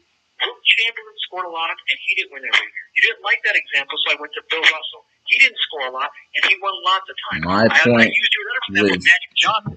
He didn't score as much as someone else. You just completely ignored my point with Wilt Chamberlain. Of course he didn't win a lot because his scoring went so far down in the playoffs. Of course Magic Johnson won because he had the number 1 scorer in NBA history. Are you paying attention? Bill Russell had John Havlicek, Bob Cousy, Sam Jones on his team. He had the greatest coach ever in Red Auerbach. So that means it's not about individual scoring. You need a squad to win. Do you think Bill Russell wins 11 championships without Bob Cousy, John Havlicek, and Sam Jones? No, I agree with you. He had a squad to win. Yes. Those guys scored. Why do you think what was it, 3 years after Bill Russell left? No, I'm listening. 3 years after Bill Russell left the Celtics, they set the second highest win total in a season ever. I'm trying to understand something else. If your point to me is... My point is, Bill Russell wasn't the number one factor. Or one of the most important things, and I'm showing you legends who score and don't win, and or at least one, and legends who don't score. And the thing that you think I'm saying is... And you explain to me they have a nice team that wins. I agree with you. So that means you need a squad to win. In most cases, yes. There have been plenty of cases that... No. 1995... Okay, 1994 Houston Rockets. Did they have a good squad? No. Answer that question. Did the 1994 Houston Rockets have a good squad? I'm still stuck on one topic. No. I'm still stuck on something. Just because you don't have the answer to that doesn't... No, you said to me, most cases that's true. I said to you, all cases yes. True. Now you want to ask me about the Houston Rockets. Yes. The 1994 Houston Rockets, outside of Hakeem Olajuwon, not only did not have another all-league player, all-star player, they didn't have another Hall of Fame player. They had a bunch of role players. Oh, no. So now you're telling me that all-stars and Hall of Famers are on the score? No. Oh, on the Bill Russell Celtics, absolutely. On the 1994 Houston Rockets? What I'm trying to say is you don't have to have a good team around you to win every championship. The 2011 Dallas Mavericks, they had an average team around Dirk Nowitzki. The 1994 and 1995 Houston Rockets had an average team around Hakeem Olajuwon. I agree with you. I'm explaining that's true. You don't have to have a good team to win. Sometimes teams that are not that good can win. But when they win, for whatever reason, let's say they're 8th seed, that they had some injuries, and now they got the guys back with another, actually a top team, or they played better, or they work well together. That means they're a nice squad that can win. But you say yes. But I thought your point was you don't always have to. You don't have to always have a great squad. Yes, you obviously have to have a team. You can't play 1-on-5. No, not that. You can have a bad team. The 1994 Houston Rockets out. Not bad. Yeah. The part you're saying most of the time, not all of the time. Yes, most of the time you have to have a good team. Not all of the time. You always need a team to win. Yes, you always technically have to have a team. No, obviously. You always have to have a team to win. Yes, obviously. Nobody's ever disputed that. No. Yes, you have to have a team to win. Nobody is disputing that. What I'm saying is, sometimes players can be more... In some cases, a player can be so good that he can win a championship with a lesser squad compared to someone else who won a championship. That's not true. No, you're just making that. Oh, so do you think that... You can dominate this game. You can go play basketball right now and do everything you can and sweat it out and put your blood into it and be the best player on the court, and you can lose every time. Really? So why don't they? Why has Michael Jordan never been 0 wins in a season? What do you mean, why is he never 0 wins? If that's the case...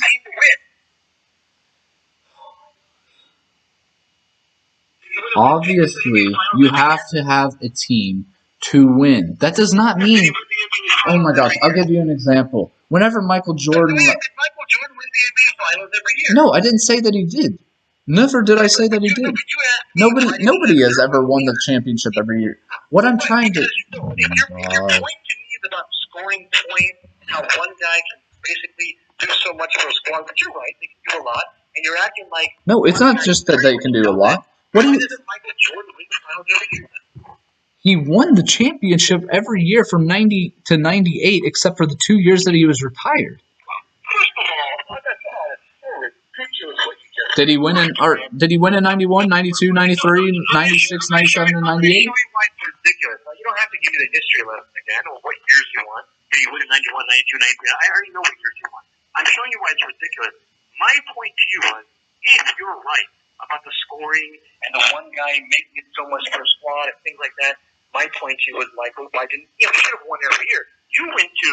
Well, he won in 8 Yes, years. you have to have a good enough squad. And then you went to, and in those years that he won, except those two, you're just literally just coming up with your own random thing.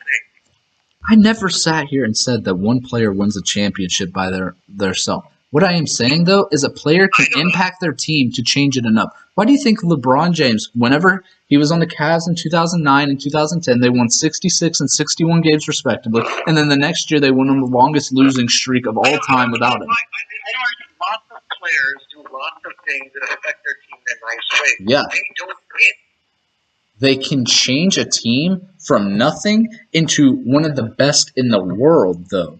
I'm not disputing that's possible, but in order for that to happen, they have to have a team. Yes, I know they have to have a squad. You have to have players around you, obviously. Michael Jordan came into the NBA, and he didn't win every season. No, he didn't. Yes, you have to have a squad around you to win. Nobody is disputing that. That does not change the fact that that player can still have such a huge impact that they can change a otherwise average or bad team into a great team. No, it doesn't. I'll do it again. You can be the best player. You can score. I'll give you an extreme example. You can score 100 points, get 100 rebounds, 100 steals. I'll give you just more examples, but you get the point, and you can run every time. I give you an extreme example to give you headroom, because you don't have to score 100, 100, 100. You can get, you don't have to get 100 rebounds, 100 steals. You can do less things. You can still win. Lots of stars in the NBA never won an NBA final. Yes, I realize that. Like I've said multiple times, yes, you have to have a squad around you. But that doesn't change the fact that one player can be more impactful on their squad than another. Do you think that Michael Jordan is or... I agree with that. Yes. I agree with that. That's true. Maybe that in some cases where some stars haven't won championships, maybe they just didn't do enough, even if they didn't have a good... Going into maybe then what is, I mean, at the end of the day, none of them are going to win if they don't have a squad to win. Obviously. But let's not sit here and act like Michael Jordan had the greatest squad ever around him or something. Actually, from what I understand, they won 72 games. He might have had the big squad around. Okay, what did they win before he came back out of retirement the year before? What did they win? They won 50-some games. No, and actually in the 95 season, before he got there, they were a... now we're going to cherry pick the year. So we're not going to go the other year. You just cherry picked 94. Because it doesn't matter if I cherry pick, because even if I find you one... So you get to cherry pick, but I don't. Okay, let's look at literally any other year. What about 99, 2000, 2001? I want to make sure I understand it. If Michael Jordan left for 17 years, and I only showed you 1 year they won, yes, I'm cherry picking. But there's a difference. Actually, no, I'm not cherry picking, because if I show you 1 year, just one, where they win lots of games without Michael Jordan, that shows that just because Michael Jordan's there or is not there, it doesn't mean they can or can't win. Okay, so why didn't they win the championship in 94? Why didn't they win the championship? No, I'm asking. They won. No. You said they can win without him, and they still win without him. Well, in 1993, they just finished off their... Because they weren't good enough, right? Because they weren't good enough without Jordan. And then what about in 1994? No. What about in 1994? I'm asking you right now, why didn't they win when they didn't have Michael Jordan? And that works both ways. When they had Michael Jordan, they win every year. They won every year from 91 to 98, excluding the years that he didn't play. That is so ridiculous what you're doing. You're literally ignoring all the times they had him and going by the years you won. Yes. Michael Jordan, I know, I don't know if you realize this or not, but players can become better over time, as Michael Jordan did. So you're telling me Michael Jordan wasn't that good in 1980? I didn't say he wasn't that good. I said he became better. I said he became better. Okay, well, you're saying he wasn't as good in the 1980s as he was in 1990s? I am absolutely saying that. And literally anything. There's two problems. Number one, check his statistics. He actually had better statistics in 1980s. That's actually not true. If you look at his stats in the 1990s, his advanced statistics were far better. Are you going to go land analytics again? Absolutely. You can't just sit here and throw them out the window because you don't like them. What? No, hold on. No, I want to ask you a question. Why? Why in the world?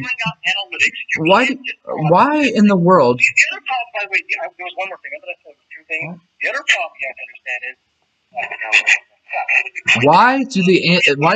why do these advanced statistics all point towards him? He wasn't as good in the 1980s as he was in the 1990s. Did you agree that he wasn't the number one player in the 1980s?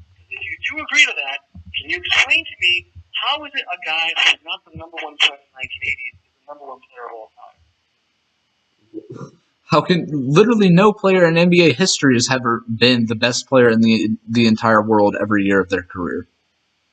But if you're not the best player for an entire decade, you're acting like he played like 5 seasons in the 80s, and one of which he was. He came in 1984. He came for the 1984-1985 season. He played 85, 86, 87, and 89. No. You said he wasn't the best. No. You said he's not the best for an entire decade. No, you just said he's not the best for an entire decade. No, we're not going to count. Now we're not going to count all those years in 19. No, you just said that he wasn't the best for the entire decade when he didn't even play half of the decade. Okay, but if he was, no, of course not. I agree with that. But he didn't play all the NBA years. Yes. So how are you going to sit here and be like, how can he be the best player of all time if he wasn't even the best player in the 80s? You didn't get it. You're telling me, hey, he didn't play for the whole 1980s. So how could he get the number one player in the 1980s? Well, that works both ways. He didn't play every year in the NBA. So I never said that he was the best player for the entire 1980s. He was certainly the best player for the entire 1990s. You didn't get what I explained. Okay? Oh my gosh. Okay, name one single player. Name one single player who was the best in the NBA for their entire decade. You made the point to me that how could he be the number one player in the 1980s if he didn't play in the whole 1980s? That's a fair point. So now I'm asking you to be consistent. He didn't play every year in the He didn't play every year in all of the NBA. So then how can he be the number one NBA player of all time? Is that a serious question, dude? Is that an actual question? If your question was serious, then my question. That just cannot be a serious question at all. Then your question must not be. How is my question not serious? Because he actually played in the 1980s. Yes, he played for 5 seasons in the 1980s, and he won. He can't be the number one player in the 80s. Fine, I agree with that. He played for 5 seasons in the 1980s and won 2 MVPs and a Defensive Player of the Year in the 1980s. He led the league in scoring. He led the league in scoring 3 times in the 1980s. He won 2 MVPs in the front. Why do you cherry pick these things if you don't agree with statistics? Why do you go by statistics? I just genuinely don't know what you're trying to ask. Like, are you actually? I know you don't. What? Why? I'm going to use your point against you. You don't rely on statistics. Why do you give examples like Michael I Jordan? never said that I don't rely on statistics. I don't know where you got that from. Let me change it. Let me do it again. You don't think they're reliable like you do something else. That's you. That's you. If you think statistics are not as reliable for you, why are you going? I never said they weren't as reliable for you. I said comparing across eras is not reliable because the game has been played different ways. Are statistics reliable? If you include context, yes. Oh, that's pathetic what you did. How? So pathetic. Are statistics reliable? Not if you include context. Sure, yes. Statistics are reliable. Statistics are reliable. Okay. Statistics are reliable. I agree with you. Now, does Michael Jordan, you don't have to focus on one question. I want you to go by the pattern. Is he number one in all statistics? Is he number one in most statistics? Is he near the top in all statistics? Is he near the top in most statistics? I will go and read to you the top things that he is at the top in all time. I actually made it. Second in value over replacement. First in box plus minus. First in win shares per 48. Yes, because it is statistics. First in play. Okay, is any one player ever number one in all regular? I love Michael Jordan fans, man. I love Michael Jordan fans. You can't just sit here and continue to just put it off like I don't have a point. Just because you don't like my point doesn't mean that it just doesn't matter. Oh my gosh! Yes. Okay. Yes, he's number one in points. Okay. Is there a single player in the history of any sport that is number one in every single statistic? That's why I asked you to not focus on one thing. I asked you to go by the pattern. I'll do this again. You didn't pick up on what I did. My God. You're right. There's no player number one in all close, but I didn't ask you just that. Let's try this again. Please pay attention to this. Is he number one in all statistics? That was one question. No. The other one was, is he number one in most statistics? No. Another question. Then the third one was, is he near the top in all statistics? No. And then the fourth one was, is he near the top in most? No. And no other player is either. Actually, there are other players. Who? Well, actually, you're right. Actually, you were right. No other player either. But you are the one who claims Michael Jordan is the number one player of all time. Yes. I will claim that he is the number one player of all time. When a guy is not number one in all statistics, and he's not number one in most statistics, and he's not near the top in all statistics, and he's not near the top in most statistics, it doesn't make sense to then go, and that guy is the number one player of all time. How can you sit here and say anybody is the number one player of all time then? How can you even rank players then? Because there is never going to be a player that you will find that is number one in all time in all things. There is not. I agree with you. So then there's no best player ever. And there's no point in ranking players ever. I agree with that. So there's no best player ever. There's no point to rank players ever. All players. Now you're getting it. No, I don't agree with that. I think that is a wrong conclusion to come to. Okay, now who's not going by facts? No, sitting here saying that a player has to be number one in all statistics to be the best player of all time. No. You said you don't agree, and I guess you disagree. Fine. So you're denying facts now because not the statistics. I'm not denying facts. I'm just denying the logic. Not the statistics part, even though that part you're also denying in some way. But the part that you're denying, if you go by facts, if you accuse me of not going by facts, here's a question for you. It's a factual thing. Is there a fact that Michael Jordan is the number one player of all time? If we go by the most important value, is there a fact that Michael Jordan is the number one player of all time? Most Finals MVPs ever, tied for second most MVPs ever. Excuse me of dodging. I think you're dodging.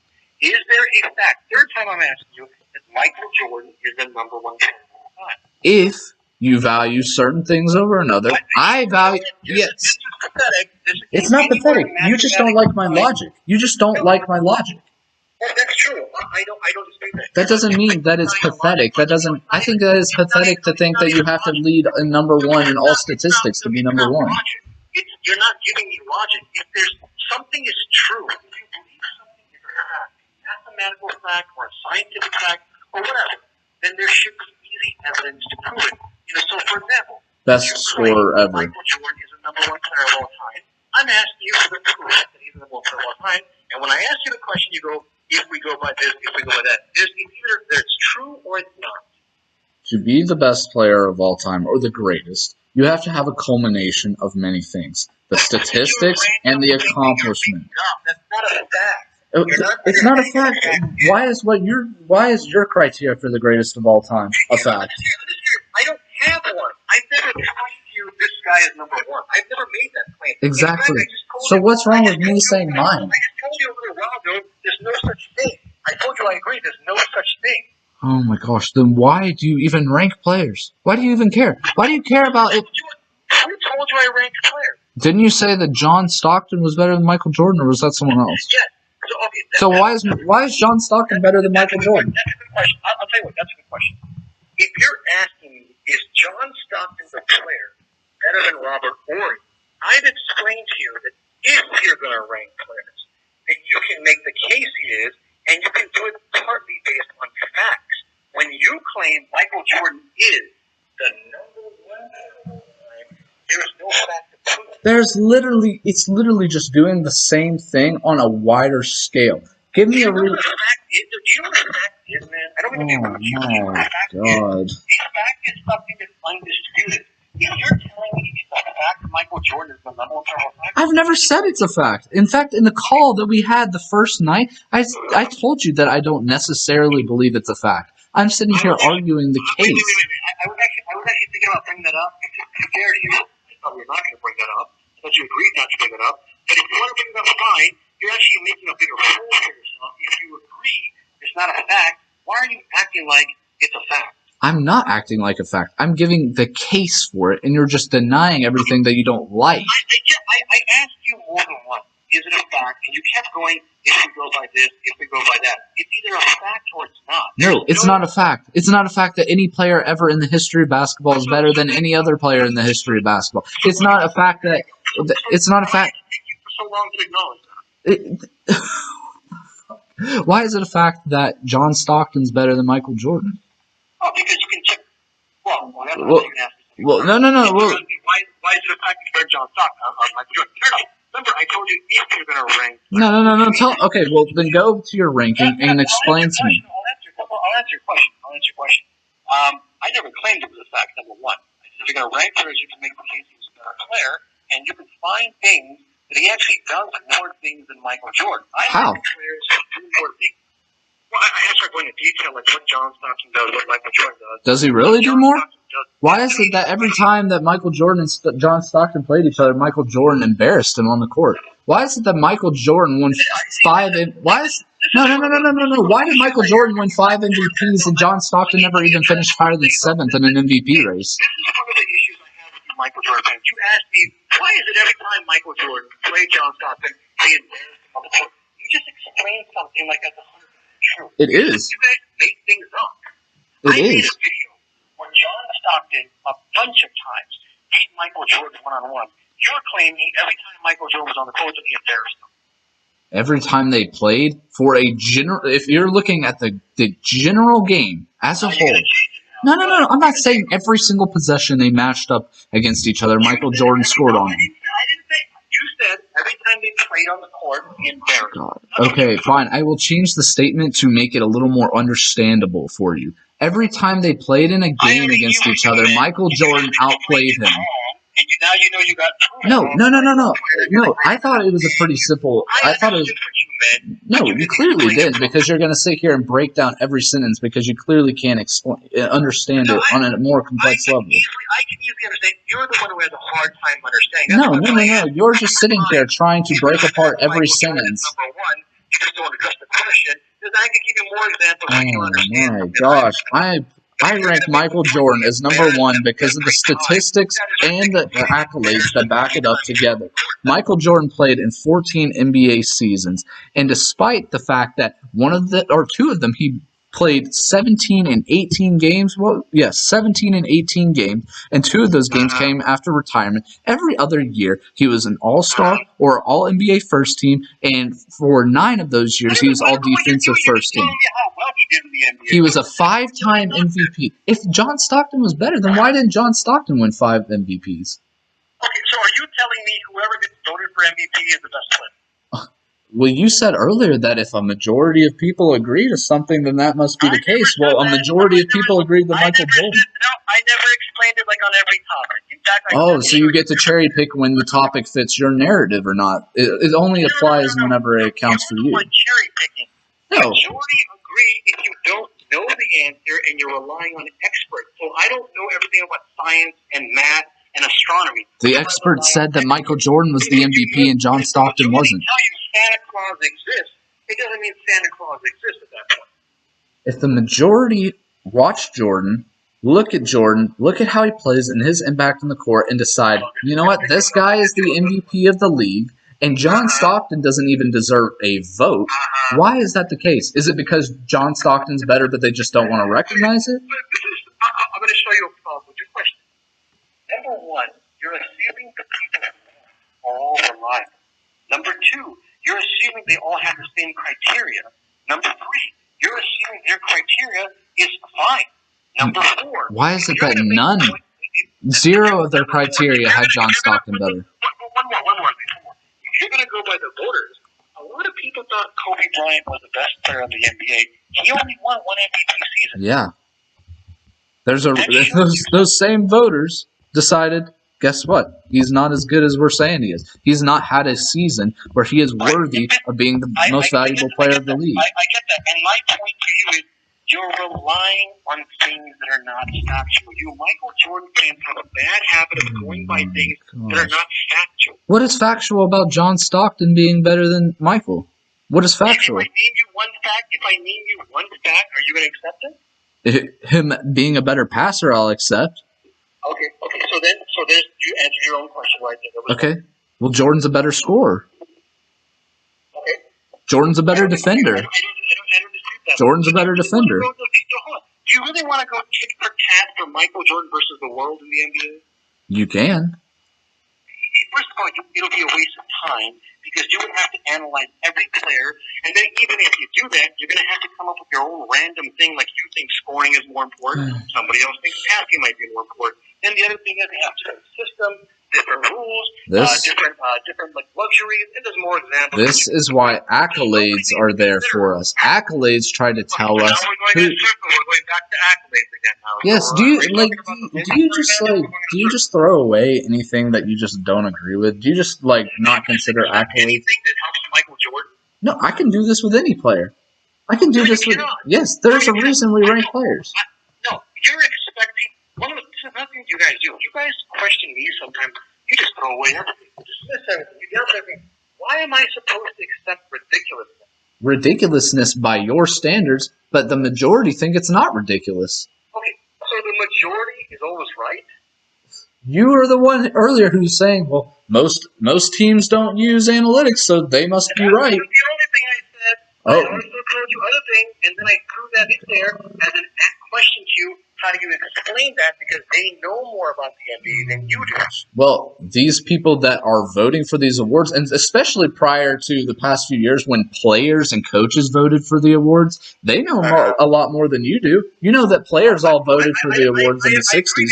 I agree. And if you ask all these people, well, actually, I don't agree. It depends on who the person is. Oh, so you get to pick and choose whose opinion is right and wrong. So you get to tell me who knows more than me. You know everybody you know. Well, I mean, I thought you said that they were the experts and they should know more. I don't. I never said the voters are experts. No, but the players. You said the players and the coaches are the experts. I never said that. Why are you more of an expert than they are? I never said I was. Then why do you get to sit here and discount what they're saying? What you're doing now is either you're taking things the wrong way or you're desperately trying to find a way to win. Instead of doing that, try to understand what my point is. I'm showing you that your point is wrong. There's no fact to prove Michael Jordan is number one. Just because someone votes for something doesn't mean they're reliable. Obviously. If you're going to rely on these people, what about the other people who don't agree with them? There's no fact to show anybody's better than another. That doesn't mean that we can't sit here That's not true. Yes, sir. How? Well, for example, if one guy gets 100 points, 100 rebounds, 100 steals, etc., and another guy gets 1 point, 1 rebound, 1 steal, well, you know who's better than him. Well, who's to say the other guy just had a bad game? Maybe, or how do we? Why do we get to? No, why are we valuing points, rebounds, and assists? You took it the wrong way. I wasn't basing it on one game. Okay. Over the course of their careers, how many people have put up 30.1 points per game? I think didn't Will Chamberlain and Michael have the same? Yes. Stats? What if you look at their playoffs? What does Will Chamberlain average in the playoffs? It's like a circle with you. No, because the only thing. No, you think that the only thing that matters is the regular season. I'll tell you the problem. What? Number one, scoring isn't the only thing players do. Number two, playoffs are so separate from the regular season. Yes, they're harder to play in, and guess what? Michael Jordan, time after time, performed better in the playoffs, and Will Chamberlain performed worse. Not everyone goes to the playoffs the same amount of games. Yes, not because they're the same amount of games. Not everyone has the same team. You're just dismissing everything. Playoffs. Yes, they're obviously harder. The better teams make it in.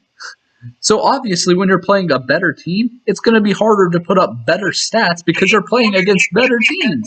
We've been through this, man. In order to get to the playoffs and to win in the playoffs, you need a team to get there. You need a team to win. So not every individual is going to do the same if they don't have a squad. And guess what? The better players. Why is it that the better players are generally always in the playoffs? Why is it? Why is it that the better players so many times don't win the NBA Finals? The better players don't always just go without the final. There's not a player that we consider one of the top players ever that hasn't won a championship. That hasn't. That's not true. Who do we consider? Any of the top 10? Well, first of all, the question is stupid. When you say any of the top 10, this obviously depends on who you're asking, right? So this is what you are going to rely on people to think. There are lots of top players who are considered all-around players Hall of Famers, All-Stars, don't win the NBA Finals. Yes. Including your boy Michael Jordan. Who also won 6 finals and 6 finals MVPs, which is more than anybody else ever. Who also didn't always win the NBA Finals. Is it his fault now? Did he also win more finals MVPs than anybody else ever? You see, you just changed the topic again. This is what Oh my gosh. My point is that not every player not every player is going to win the finals every year. The topic to me is how an individual can win, how an individual can lose. And I point out to you he didn't always win, and he didn't win. Yes. He won more finals MVPs than anyone else ever. There's never been a player that has won the championship every single year that they have played. We're going to go back to finals MVP. How in the world is George Gervin supposed to win it if his team is not in the NBA Finals? Doesn't win the NBA Finals. He has to play better to pull his team over the edge to get his team into the finals. Everyone who didn't win is because they didn't play better. I didn't say that every single time anybody didn't win, that is their fault. But if you don't win ever, that there's got to be a case in that time period. If you never won, where the blame has got to be on you. Good teams have lost too. Good teams have lost too. Good teams have lost too. Okay, so I asked you, does that mean every time someone doesn't win on them? You go, no. But you go, if they never won, then there's something going on. Yes, those can both be true. Now you're cherry picking. No, those both can be true. If you're explaining to me, it's not always the player's fault. It's not always. But if he never wins, then it's his fault. How do you figure out what years are his fault and what years are not? If you go through and analyze every year, you will find bad games. Do you want to go through and look at George Gervin's years? No, that's not the point. All-star can have tons of things he's doing right. Scoring, rebounding, steals. There's more examples to his point. And he doesn't win. So how do you determine what he did wrong?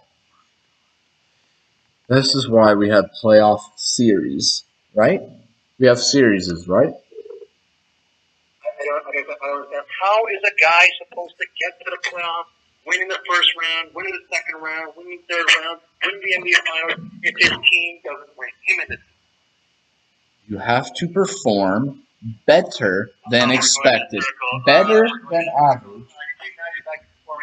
I know I'm interrupting you because you keep going in a circle, man. I'm trying to understand. If you're making the point, you have to do something to win. I agree with you. How do you know that they didn't do enough to win? If statistics show that they're doing what they usually do, they do better than they do just a little bit less than they do, and they still don't win. This is why I brought up, for example, and let me talk, Wilt Chamberlain in the playoffs. In the regular season, 30.1 points per game for his career. Even averaged 50. No. Let me finish. There are lots of players who have similar stats all the time. Check their numbers every year, man. Or at least when they're in their prime. The players that tend to have walked away with no championships, if you analyze their regular season versus their playoffs, their numbers tend to get worse. Wilt Chamberlain in the 1962 season averaged 50 points per game, and then in the playoffs averaged 35 points per game. You don't have to explain. I'm saying if that's true, if they lose because their numbers get worse, you have to explain a couple of holes in this theory. Number one, some guys don't even make the playoffs, and their numbers are still safe. How do you know their numbers get worse? They didn't even make the playoffs because the team didn't win. Number two, Michael Jordan himself put up nice numbers, and he was in the playoffs. According to you, I'm sure that his numbers never went down. He didn't win. How do you explain that? If you look at some of these losses prior to Jordan's 6 championships, a lot of that can be looked at as his fault. Some of it's not. Some of it's on his team. Some of it's on his team. But a lot of it, some of it's on his team, but some of it's also on him. That doesn't change the fact. But if you go and look at the years where he was winning. I asked you earlier because for a while your phone was not working. That's actually another reason why I've been interrupting you and not letting you finish because your phone is not even working sometimes. And, I just get caught up in it. But now it's better. I should have asked you earlier. So go ahead. If you go and look at the years that he was winning in the playoffs, you go look at those closeout games and series and how he performed in those games, how he performed on a consistent basis, not just He had a squad to do well. Yes, and he also got better as a player. And lots of players get better. Yes. Like, is that a problem? Is there, like... No, it's a problem for you because lots of players get better, lots of players have nice numbers, lots of players do well, but they don't win because it's not up to a guy. You need a squad to win. And if you go and look at, for the vast majority of these guys who, like, pick out a random example of a guy who didn't win, who missed the playoffs, who's an all-time great. Mm-hmm. Pick out a guy. Yeah, pick out an all-time great guy who had a guy who didn't make the playoffs, who had a great season, When did Michael Jordan miss the playoffs aside from his last 2 years of his career when he was 3 years out of retirement and he was playing for a Washington Wizards team? You see what you did? No. See what you did? You moved the goalpost. No, I didn't. You asked me, pick a guy. Oh my I picked a guy, God. and you go, when did he miss it except for the last 2 seasons? Yes, 3 years after retirement on a team that, on a Washington Wizards team that was terrible before him. So what is your question? So your question should be, pick a guy who was in his prime, Yes. he had a shaved head, and he was doing well, and he drank lots of Gatorade. What did that guy make the season? Why? Well, I mean, if you hadn't cut me off while I was asking you, I actually was about to ask you, name me a guy who had a great season who missed the playoffs. Before Jordan even joined. Are you telling me every team who missed the playoffs never had a legendary player? I'm not saying that. I'm saying name me a season or player who had an all-time great season who missed the playoffs. Well, first of all, It's very, very, very far few in between. There's got to be somebody. I There's sure. Names right now. Yeah, there is.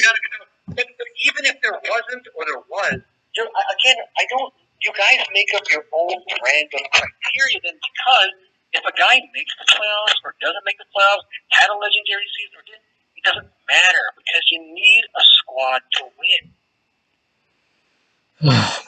We're just going to go back and forth on this. You never look. Listen, this is not my opinion. I'm not making things up. This is a very common sense thing that everyone in the NBA, well, I should say everyone, most people in the NBA agree with. And this is a team game. And the only people, usually, I shouldn't say the only people, there's other people out there who are ridiculous, but usually the only people who don't get this, the only people who go by rings, who go by NBA Finals awards in it, who go by will to win, and there's more examples, but you get the point, are you Michael Jordan fans? It's you Michael Jordan fans who do this. All right, dude. We've been on here for 2 hours, and we're really just not getting anywhere. Okay. All right, man. Well, I guess that's it. Thank you for coming on. All right. Goodbye.